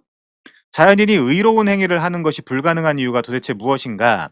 이런 질문에 답하려면 우리는 근원으로 돌아가야 되겠죠? 그 근원이 어디냐? 에덴 동산이다. 그곳에서 우리는 아담의 범죄함으로 인하여 두 가지 아주 중요한 영향을 받았다. 첫째, 아담에게 내려진 죄의 선고가 우리에게 전가되었기 때문에 우리 역시 하나님 앞에서 죄인이라는 선고를 받게 된다. 그래서 사도 바울은 그런즉 한 사람의 범죄로 많은 사람의 정죄에 이른 것 같이라는 말씀을 통해서 이 부분을 사실적으로 묘사하고 있다. 요걸 이제 원죄교리라고 하는 거죠. Doctrine of Original Sin. 둘째, 우리는 아담의 죄의 더러움을 유전적으로 물려받았기 때문에 하나님 앞에서 또 타락한 죄인이 되었다. 다윗이 시편 51편 5절에서 말하듯 다윗은 이렇게 이야기합니다. 원죄죠, 이게. 내가 죄악 중에서 출생하였다. 어머니가 죄 중에서 나를 잉태하였다. 자, 그러므로 우리는 아담 안에서 아담 안에서라는 표현이 되게 중요하거든요. 왜냐하면 아담은 첫사람, 그러니까 언약의 머리이기 때문에 그렇습니다. 성경에 언약의 머리가 둘 나오는데 하나는 첫사람 아담이고요. 하나는 둘째 사람 예수 그리스도죠. 언약의 머리. 아담 안에서 함께 범죄한 타락을 통해 우리의 내적인 존재가 타락하였고 그로 말미암아 죄인이 되었고 더러움에 빠졌다. 이사야 선지자는 기껏해야 우리가 자랑하는 최고의 의, 즉 가장 최고의 선한 행실과 의로운 행위도 거룩한 하나님 앞에서는 다만 더러운 옷, 즉 넉마에 지나지 않는다라고 말했다. 우리는 우리가 상상하는 것보다 훨씬 더 심각하게 부패했다. 그러니까 이제 안약을 발라보고 너의 그 가련한 것과 지금 상태를 정확하게 좀 봐라. 계시록에서 좀 네 상태가 어떤지 좀 봐라. 음, 괜찮은 것 같아? 아니란 말이야 지금. 심각한 상태에 있단 말이야라고 요한계시록에서 이야기하고 있는 거죠. 자, 예레미야 17장 9절은 다음과 같이 선포한다. 만물보다 거짓되고 심히 부패한 것은 마음이다. 칼빈은 사람이 자기죄의 1%도 알지 못한다라고 말해요. 1% 너무 많이 잡았네요. 존경하는 선생님이. 뿐만 아니라 어떤 유명한 격언은 다음과 같이 선언한다.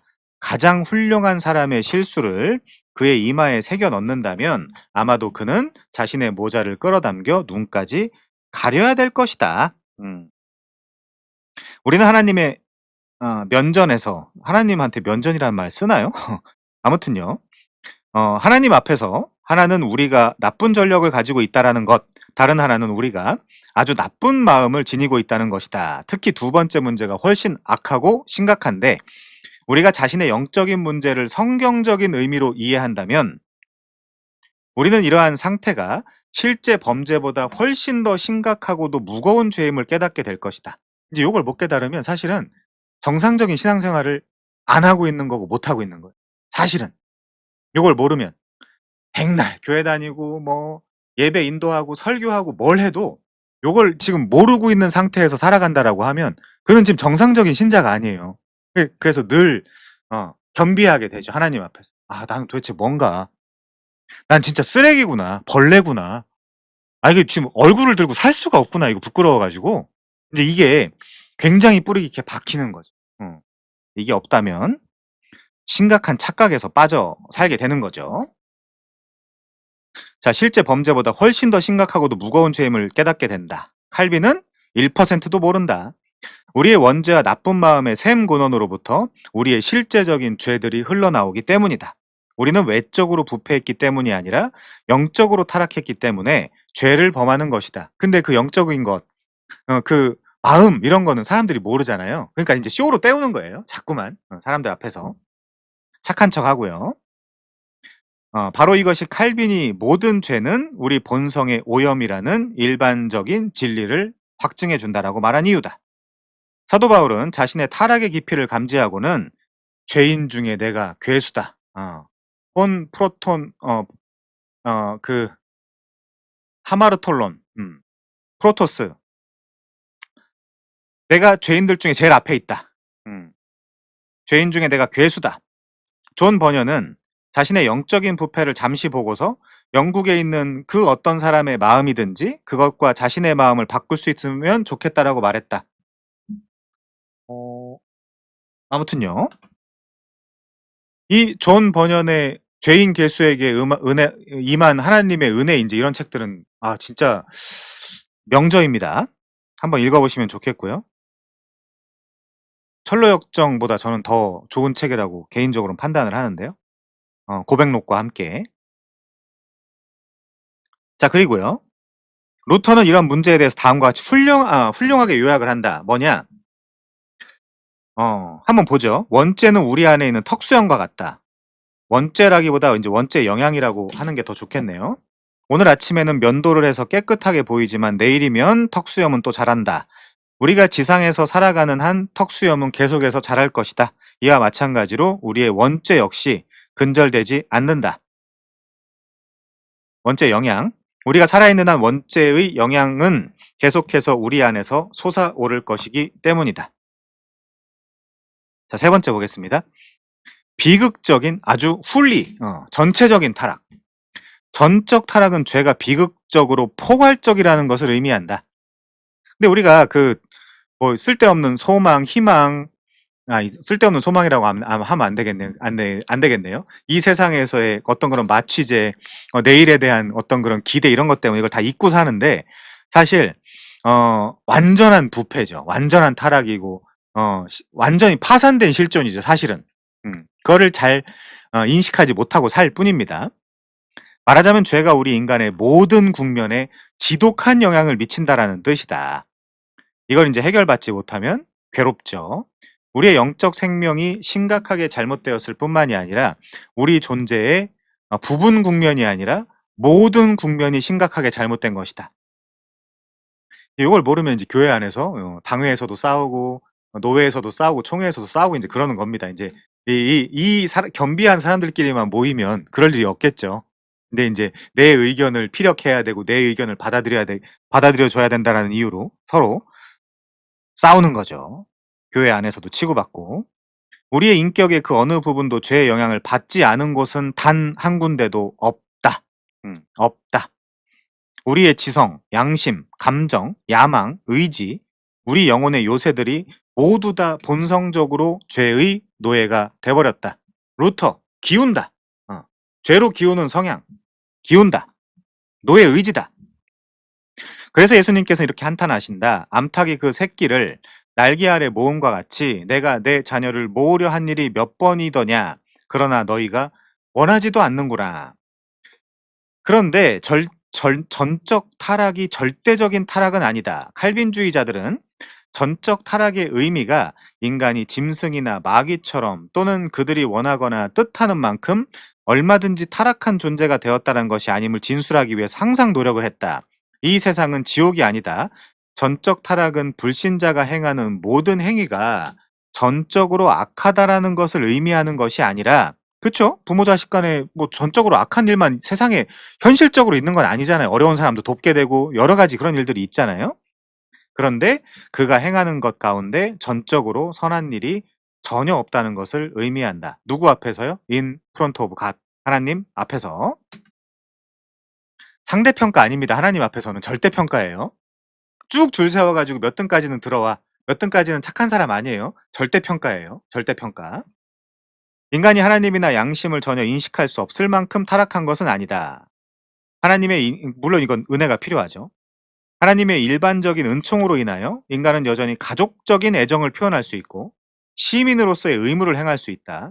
그는 영웅적인 일을 할 수도 있고 육체적인 담력을 나타내 보일 수도 있으며 위대한 자기 부인을 보여줄 수도 있다. 그럼에도 불구하고 인간은 그 본성의 모든 국면에 있어서 여전히 무패한 죄인이며, 따라서 하나님 앞에서 이게 중요하죠. 그러니까 하나님이 보실 때 영적으로 그 어떤 선한 행실도 수행할 수 없는 존재로 드러난다. 요 얘기입니다. 다음 단락이요. 전적 타락은 인간의 마음과 감정과 양심과 의지 또는 육체의 모든 부분이 하나님께서 엄밀히 감찰하실 때 전적으로 손상되었고 더러워졌음을 발견한다는 것을 의미한다. 그렇지만 칼빈이든 헤르만 바빙크든 모든 개혁신학자가 그 이마고 데이라고 하는 하나님의 형상은 여전히 우리 안에 남아있다라고 이야기를 하죠. 남아있다. 다 물러간 것이 아니라 남아있다. 그래서 구원적 은혜가 없다면 인간의 모든 국면들은 철저하게 하나님과 분리되어 적극적으로 죄를 따르게 될 것이다. 만일 성령께서 우리에게 이것을 경험적으로 가르쳐 주신다면 우리는 조나단 에드워즈가 했던 이 고백을 할 수 있을 것이다. 나의 마음을 보고 내 속에 있는 죄악을 바라보니 그것이 마치 지옥보다 훨씬 더 영원히 깊은 심연인 것처럼 보인다. 과연 근데 요거를 모르거나 못 보면 신자라고 할 수 있는가? 저는 어렵다라고 봅니다. 정상적인 신자는 아니겠죠. 자, 로이드 존스 역시 이렇게 말한다. 인간이 자기 자신을 진정으로 보게 될 때 그는 자신이 더 이상 나쁠 수 없을 만큼 나쁘다라는 것을 깨닫게 될 것이다. 어. 자, 네 번째요. 노예적인 무능력. 노예적인 무능력. 요것도 잠깐 소개하고 넘어가겠습니다. 노예적인 무능력. 왜 노예적인 무능력이냐? 음. 노예적인 무능력, 인간의 전적 타락과 부패는 바로 인간의 전적 무능력으로 연결된다. 이는 자연스러운 과정이자 논리적인 결과, 필연적인 결론이다. 한마디로 인간의 전적 타락과 부패는 인간의 전적 무능력을 가져온 결정적 원인이다. 설교자는 모든 인간이 태어날 때부터 인간 속에 충만한 전적 타락과 부패 때문에 인간은 어떠한 영적 거룩함도 추구하거나 행할 수 없는 전적 무능력 상태에 놓여 있음을 설교해야 된다. 어. 저는 그 야고보서 3장 10절을 근거로 설교자들한테 하나님이 이 책임을 반드시 물을 거라고 확신을 하는 사람입니다. 자, 몇 명이요? 몇 명 좀 소개를 하면요. 안토니 후크만 이렇게 이야기하네요. 우리가 인간의 전적 무능력을 말할 때 그것은 두 가지 뜻을 가진다. 첫째, 중생하지 못한 사람은 그의 언행 심사를 통해 하나님께 온전히 인정받을 수 있는 능력이 없으며 하나님의 법을 수행할 수 있는 힘도 없다. 둘째, 중생하지 못한 사람은 본질적으로 성령 하나님의 절대적 이끄심 없이는 하나님께로 자신의 삶의 방향을 바꾸고 그분을 사랑할 수 있는 어떠한 방법도 없다. 이런 면에서 전적 무능력은 인간의 영적 불가능성을 강조한 것으로 사실상 전적 타락과 전적 부패를 다른 방향으로 설명한 것이라고 할 수 있다. 당연히 두 개념이 서로 일맥상통하다는 것은 두말할 나위가 없다. 자, 또 하나요. 타락한 인간의 마음과 그 속에 인간 자신의 힘으로 예수 그리스도를 갈망하는 태생적 소원이 있을 수 있을까? 에드워즈는 이 질문에 강하게 아니오라고 대답을 한다. 그는 인간의 타락으로 인해 하나님을 향한 자신의 진정한 최초의 갈망, 오리지널 디자이어를 잃어버렸다라고 주장을 한다. 이런 최초의 갈망을 잃어버렸을 때 인간의 자유에도 뭔가 다른 것이 발생했다. 인간들은 그리스도를 선택할 수 있는 도덕적인 능력을 상실했다. 하나만 더 볼까요? 아더 핑크는 이렇게 이야기하네요. 유명한 설교자죠.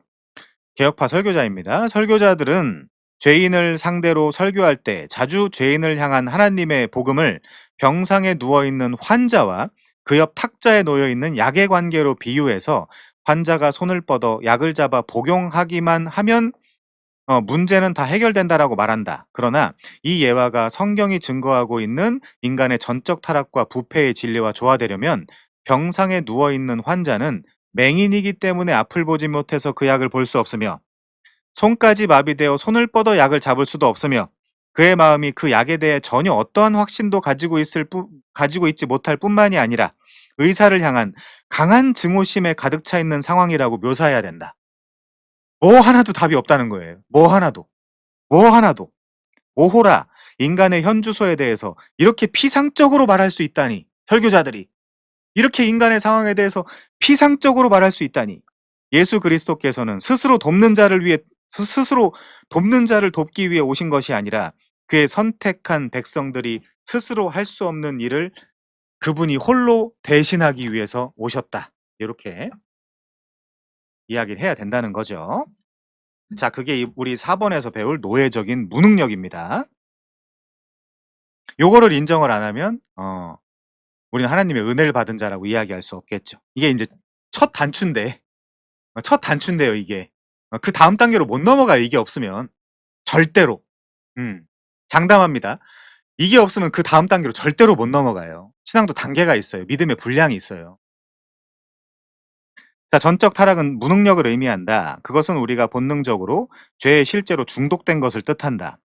죄의 영향을 받지 않은 생각, 말, 행동은 없으며 인간 삶의 다른 모든 국면도 마찬가지다. 로마서 6장 16절은 우리가 본성적으로 죄의 종이라고 말씀하고 있다. 너희 자신을 종으로 내주어 누구에게 순종하든지 그 순종함을 받는 자의 종이 되는 줄을 너희가 알지 못하느냐? 혹은 죄의 종으로 사망에 이르고 혹은 순종의 종으로 의에 이르느니라. 이 말씀을 문자적으로 고찰해 보자. 노예란 자기 주인의 소유물, 자신의 시간과 소유물과 재산이 없는 자이다. 그는 단 한순간도 이 순간은 제 것입니다. 이 순간만큼은 저희 주인도 저에게 권리를 행사할 수 없습니다라고 말할 수 없다. 그게 노예라는 거죠. 그는 언제나 자기 주인의 소유물일 뿐이며 그의 모든 활동과 재능과 소유까지도 철저하게 주인의 것이다. 그런데 바울은 우리가 본성적으로 죄의 종이라고 말한다. 죄가 바로 당신의 주인인 것이다. 죄가 당신의 주인 노릇을 하며 당신을 통제한 것이다. 그럼에도 불구하고 죄는 언제나 당신이 자유로우며 스스로의 운명을 개척할 수 있다라는 인상을 심어준다.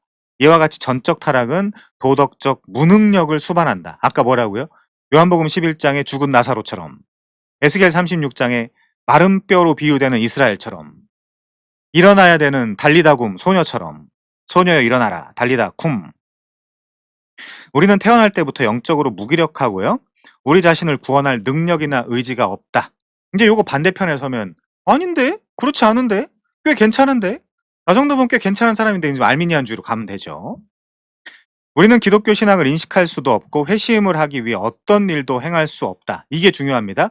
하나님을 바라거나 요청할 수도 없다. 음, 하나님을 바라거나 요청할 수도 없다. 구원의 아름다움에 그 향기조차 맡을 수도 없다.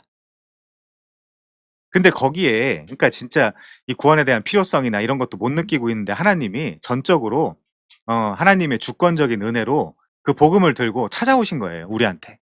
그렇게 이해하는 것이 도르트 신조고요. 칼빈주의입니다. 자, 칼빈은 우리는 성령께서 우리 안에 새로운 의지를 심어주시기 전까지는 죄를 지을 수밖에 없다라고 하였다. 뭐 생각나야 되죠? 예레미야 31장, 에스겔 36장, 에스겔 11장, 새 언약 같은 본문이 생각이 나야 되죠. 새 언약이 아니고선 우린 절대로 하나님이 원하시는 선을 행할 수 없습니다. 예를 들면 불신자가 있다라고 쳐요. 근데 교회는 다닙니다. 그가 근데 성령은 받지 않았어요. 그가 행하는 모든 것은 다 죄입니다. 성령을 통해서 행하지 않는 모든 것은 다 죄예요. 자, 자연인이 그리스도를 믿고 죄로부터 돌아서라는 복음과 계명의 말씀을 수없이 듣는다 할지라도 그는 결코 자신의 힘으로는 스스로 회심할 수도 그것을 준비할 수도 없는 것이다. 이거 이제 우리 신앙고백서 WCF 신앙고백서 이제 9장 3절이고요. 자, 찰스 하찌요. 찰스 하찌는 다음과 같이 통렬하게 지적한다. 밝은 대낮에 태양을 보지 못하는 것이 눈이 멀었다라는 증거인 것처럼 복음의 초청을 거부하는 것은 도덕적으로 타락했다라는 명백한 증거이다. 완전히 노예적인 무능력이다. 노예적인 무능력. 그리고 이 무능력은 전적 타락과 논리적으로 연결되고 귀결된다.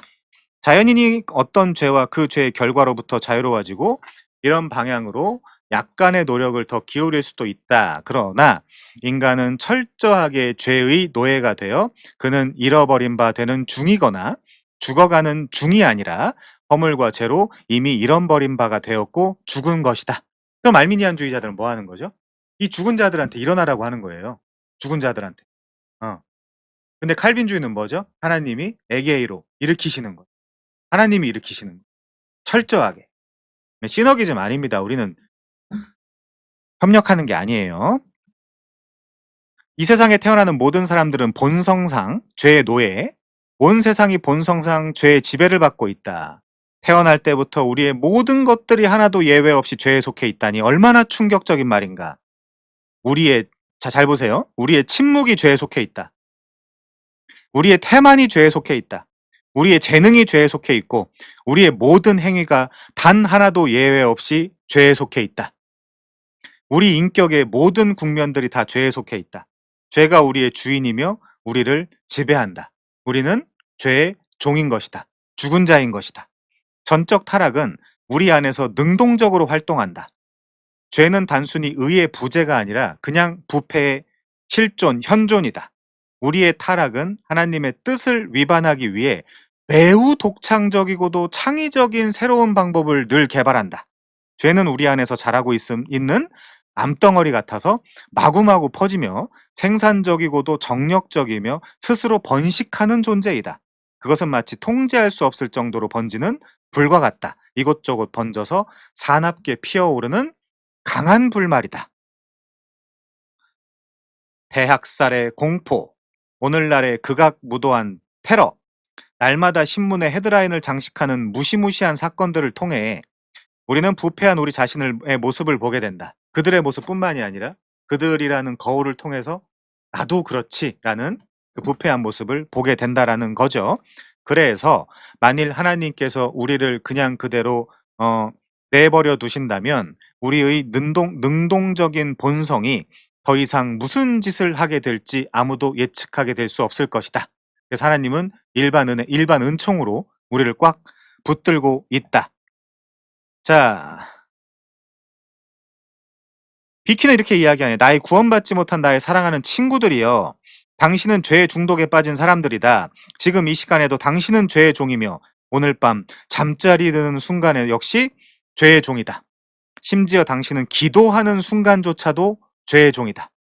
전능하신 하나님께서 그 능력으로 당신을 영적 사망에서 건져주시고 멀어버린 눈을 열어주시고 닫힌 귀를 듣게 하시며 당신을 묶고 있는 죄악의 사슬들을 끊어주시기 전까지 당신은 그저 죄의 종일 뿐이다. 그리고 하나님께서 그렇게 해주신다 하더라도 당신은 마지막 숨을 거두는 순간까지 죄의 중독과 끊임없이 싸우게 될 것이다.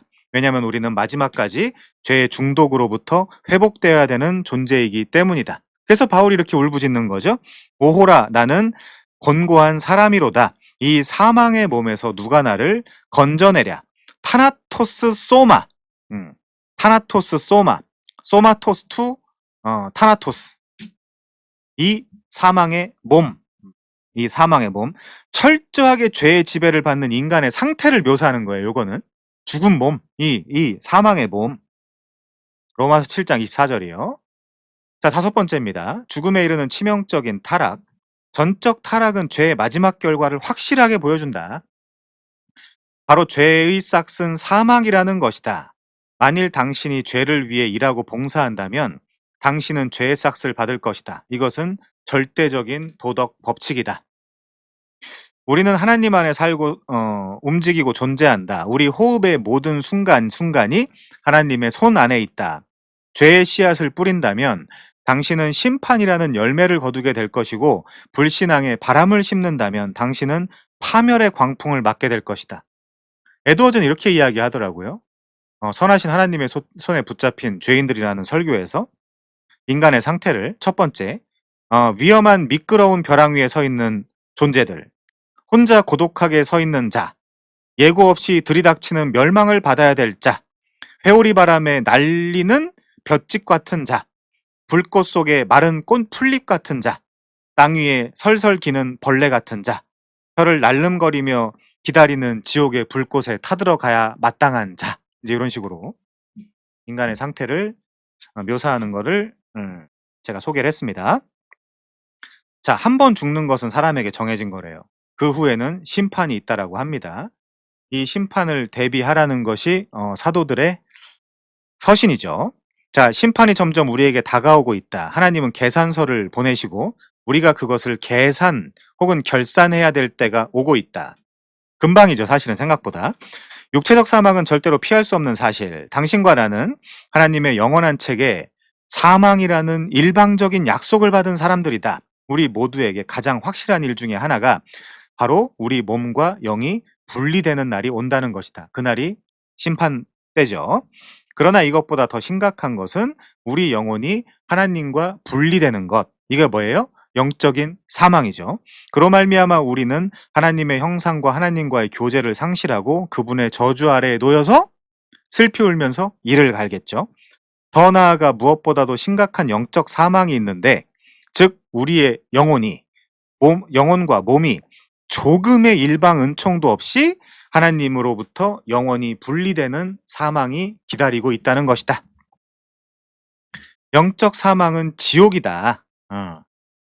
지옥. 복음주의 안에서 물리적 지옥을 부정하는 자들이 지금 계속 늘어나고 있습니다. 제가 오늘 그 합신 총회에서 결정한 그 앞으로 2단 결정 기준에 대해서 받았거든요. 합신 총회에서 결정한 거기 보니까 이 물리적 지옥, 사후 세계를 부정하는 사람이 이제 2단으로 결의하기로 했더라고요. 이따 제가 또 올려드리겠습니다. 요한계시록에서 지옥에 대해서 이렇게 말한다. 불과 유황으로 타는 못에 던져지리니 이것이 둘째 사망이라. 지옥은 우주 가운데 있는 죄악의 소굴인데, 지옥은 어느 한날 하나님께서 세상의 찌꺼기들을 모아 당신의 온전한 진노를 영원토록 나타내시며 벌레 한 마리도 타 죽지 않고, 계시록에 뭐라고 써있죠? 죽음이 도망다닌대요. 이 지옥에서는 죽음이 도망다닌다. 죽고 싶을 거 아닙니까? 거기서도? 거기서. 어쨌든 거기서 죽으면 끝나는 문제니까. 불에 타는 뜨거움이나 어떤 고통당하는 그런 것이 없으니까 그냥 죽고 싶을 텐데 요한계시록에 보니까 죽음이 도망을 다니는 곳이래요. 그곳은 벌레 한 마리도 타 죽지 않고 이사야 66장에서 끌어온 이미지죠. 거짓 선지자들이 가득하며 용과 짐승이 거하며 자신의 죄를 올바로 처리하지 못한 모든 사람들이 가게 될 섬뜩한 우주의 소각장. 여기가 구약으로 이야기하면 게헨나죠. 흰놈의 아들 골짜기. 막 쓰레기 버리고 시체 버리고 거기다 이제 맨날 그 소각을 하기 때문에 시체도 소각하고 쓰레기도 버리고 하기 때문에 구덕이나 이런 것들이 끊이지 않는 그 장소. 이제 그 장소의 모티프를 따다가 이제 지옥을 설명하는 개념이라고 보시면 됩니다. 자, 지옥은 죄의 이면에 존재하는 당연한 결과다. 이것은 완고한 자와 회개하지 않는 자, 궁극적으로 불순종하는 자들을 향한 하나님의 반응이다. 여기서의 불순종은 말하자면 새 언약을 받아들이지 않는 자라고 해석하시면 됩니다. 우리는 새 언약 없으면 다 무조건 불순종하는 자예요. 새 언약 없으면. 그러니까 새 언약 없는 자는 불순종하는 자예요. 정확하게 그렇게 연결이 됩니다. 타락과 오염은 파멸의 전조이다. 지옥이야말로 회개하지 않는 완고한 자의 죄와 전적 타락을 향한 하나님의 최종적인 생각이며 판결이죠. 자, 칼빈주의는 죄와 전적 타락의 죄성에 대해서 교훈한다. 그런데 칼빈주의는 죄와 타락이 변칙적이고도 예외적인 것이라고 선언한다. 최종적으로 분석해 볼 때 죄는 모든 이성과 논리를 초월한다. 죄는 더 이상 극악하고 비열하게 묘사할 수 없는 극이다. 죄와 타락은 영적 어리석음과 미친 짓의 절정인데 이러한 우리 죄와 타락은 의 심각성은 우리에게 자 이게 중요하죠. 이 파트를 배울 때 사실은 이 결론이 가장 중요하게 우리한테 와닿아야 됩니다. 하나님의 구원을 위한 복음적 방법이 반드시 필요하다는 것을 일깨워준다. 그게 뭐죠? Absolute Sovereignty of God. 하나님의 절대 주권에서 나오는 솔라 그라티아. 오직 은혜라는 거죠. 오직 은혜. 오직 은혜. 그래서 우리가 인간의 전적 타락을 공부할 때 이걸 가지고 뭐 실망하거나 여기서 이제 끝내라고 이거 공부하는 게 아니고요. 이 전적 타락과 완벽한 부패 상태에 놓여 있는 인간 중에 하나님의 택한 백성을 하나님이 구원하신다. 그분의 주권으로. 그거랑 연결되기 위해서 전적 타락이 튤립의 첫 번째 그 머리자로 소개가 되고 있는 거죠. 논리적인 귀결이에요. 그래서 이제 당연히 튤립의 T가 나오고 그다음에 언컨디셔널 일렉션이 나오고 리미티드 어토먼트가 나오고 이레지스터블 그레이스가 나오고 퍼저버런스 오브 더 세인트가 나오는 겁니다. 하나님의 구원을 위한 복음적 방법이 반드시 필요하다. 여기에 선택을 못 받으면 그러니까 청함을 받은 자는 많은데 택함을 받은 자는 적네. 이제 이런 이야기를 들어서 그들 중에 많은 사람들은 지옥에 가서 슬피 울면서 이를 갈게 되겠죠. 뭐 안타깝지만 어쩔 수 없습니다. 자, 그래서 칼빈주의는 우리를 겸손하게 하고 하나님을 높인다. 우리 하나님만 높여야 돼요. 나중에 우리가 웨스트민스터 신앙고백서 383페이지를 다시 한번 읽어야 되겠죠. 자, 이에 대해 그러니까 우린 다 하나님 편에 서야 돼요. 하나님 편에. 우리 편, 우리 자신의 편, 뭐 우리가 사랑하는 자들의 편에 서는 것이 아니라 하나님 편에 서야 그것들도 다 회복이 됩니다. 그 의도예요. 하나님은 여러분 각 개인을 뺏길 마음이 없으시대요. 조금도. 완벽하게 자신의 소유로 받아들일 분이시기 때문에 그거를 누구한테 넘겨주고 뭐 우상숭배하고 하가면서 다리 한쪽 여기다 다리 한쪽 저기다 하나는 뜨겁게 하나는 차갑게 그럴 마음이 없으시대요. 하나님이. 성경 전체를 보면. 자, 이에 대하여 이안 해밀턴은 다음과 같이 결론을 내린다. 칼빈주의는 그러니까 사람들이 싫어하죠. 칼빈주의를. 그 마음은 압니다. 칼빈주의는 인간의 마음속에 잔존하는 교만에 도전한다. 그거 당연히 싫어하죠. 그러니까 우리는 자연적으로 그리고 본성적으로 구원을 위해 우리 자신이 공헌할 수 있도록 허용하는 알미니안주의를 더 편안하게 느낀다. 알미니안주의를 채택하는 가장 근본적이고 근원적인 이유는 뭐냐면요. 인간이 자기 스스로 전적 타락과 근본적인 부패에 대해서 모르고 있기 때문에 그래요. 이 토탈 디프레비티 전적 타락의 교리를 어 올바르고 실존적으로 자기가 알고 있다면 알미니안주의자 못하죠. 음. 내가 하나님과 협력해서 내가 내 믿음으로 내 행위로 저 조건을 채워 가지고 내 저 구원을 협력해서 완성해야 되겠다라는 그따위 생각 못하죠. 어떻게 하겠습니까? 결국은 이 전적 타락과 전적 부패에 대한 이해가 없기 때문에 알미니안주의로 빠지고 로마 카톨릭으로 빠지고 뭐 세미 펠라기우스주의로 빠지고 인제 그러는 것이다. 자, 그런데 우리는 우리의 전적인 무능력이라는 진리에 직면할 때 매우 겸손해진다. 성령이 죄에 대해서 의에 대해서 심판에 대해서 우리랑 변론하신다라고 하시죠. 이것은 존 칼빈이 제네바에서 만든 개념이 아니라 하나님의 말씀 자체 곧 진리이다. 우리가 이 진리에 설복당하고 오직 그리스도 안에 있는 하나님의 자비만을 의지한다면 요것도 인제 자비만을 의지하는 것이 아니라 지금 인제 잘 오다가 그쵸? 의지하게 하셔서 의지하는 거죠. 잘 왔는데 좀 아깝습니다. 자, 그것은 우리의 교만을 때려 눕히고 은혜로운 하나님의 영광을 드높이는 그리스도인의 삶을 살도록 교훈해 줄 것이다. 이것이야말로 이 칼빈주의가 하나님을 하나님 되시게 하고 인간을 인간되게 말하는 또 다른 표현 방법이다. 바로 이것이 진정한 성경적 기독교의 시금석이다. 자, 그래서 우리가 아까 말씀드렸다시피요. 우리의 선택 그리고 속죄 그리고 은혜, 견인과 인내 이걸 논하기 전에 첫 단추로서 우리가 하나님 앞에서 얼마나 그 철저하게 부패하고 타락하고 답이 없는 존재인지를 성령을 통해서 알고 그다음 단계로 넘어가야 된다. 첫 단추를 끼지 않으면 첫 단추 끼지 않으면 그다음에 단추 끼는 것이 다 의미가 없어요. 여기서부터 출발해야 된다. 자, 오늘 그래서 우리가 인간의 전적 타락에 대해서 오늘 공부를 했습니다. 이제 다음 시간에는요. 무조건적인 선택에 대해서 또 이제 예정론이니까 또 인제 쟁점이 많이 있겠죠. 무조건적인 선택에 대해서 공부를 해 보겠습니다. 어 매우 수고하셨고요. 마치겠습니다.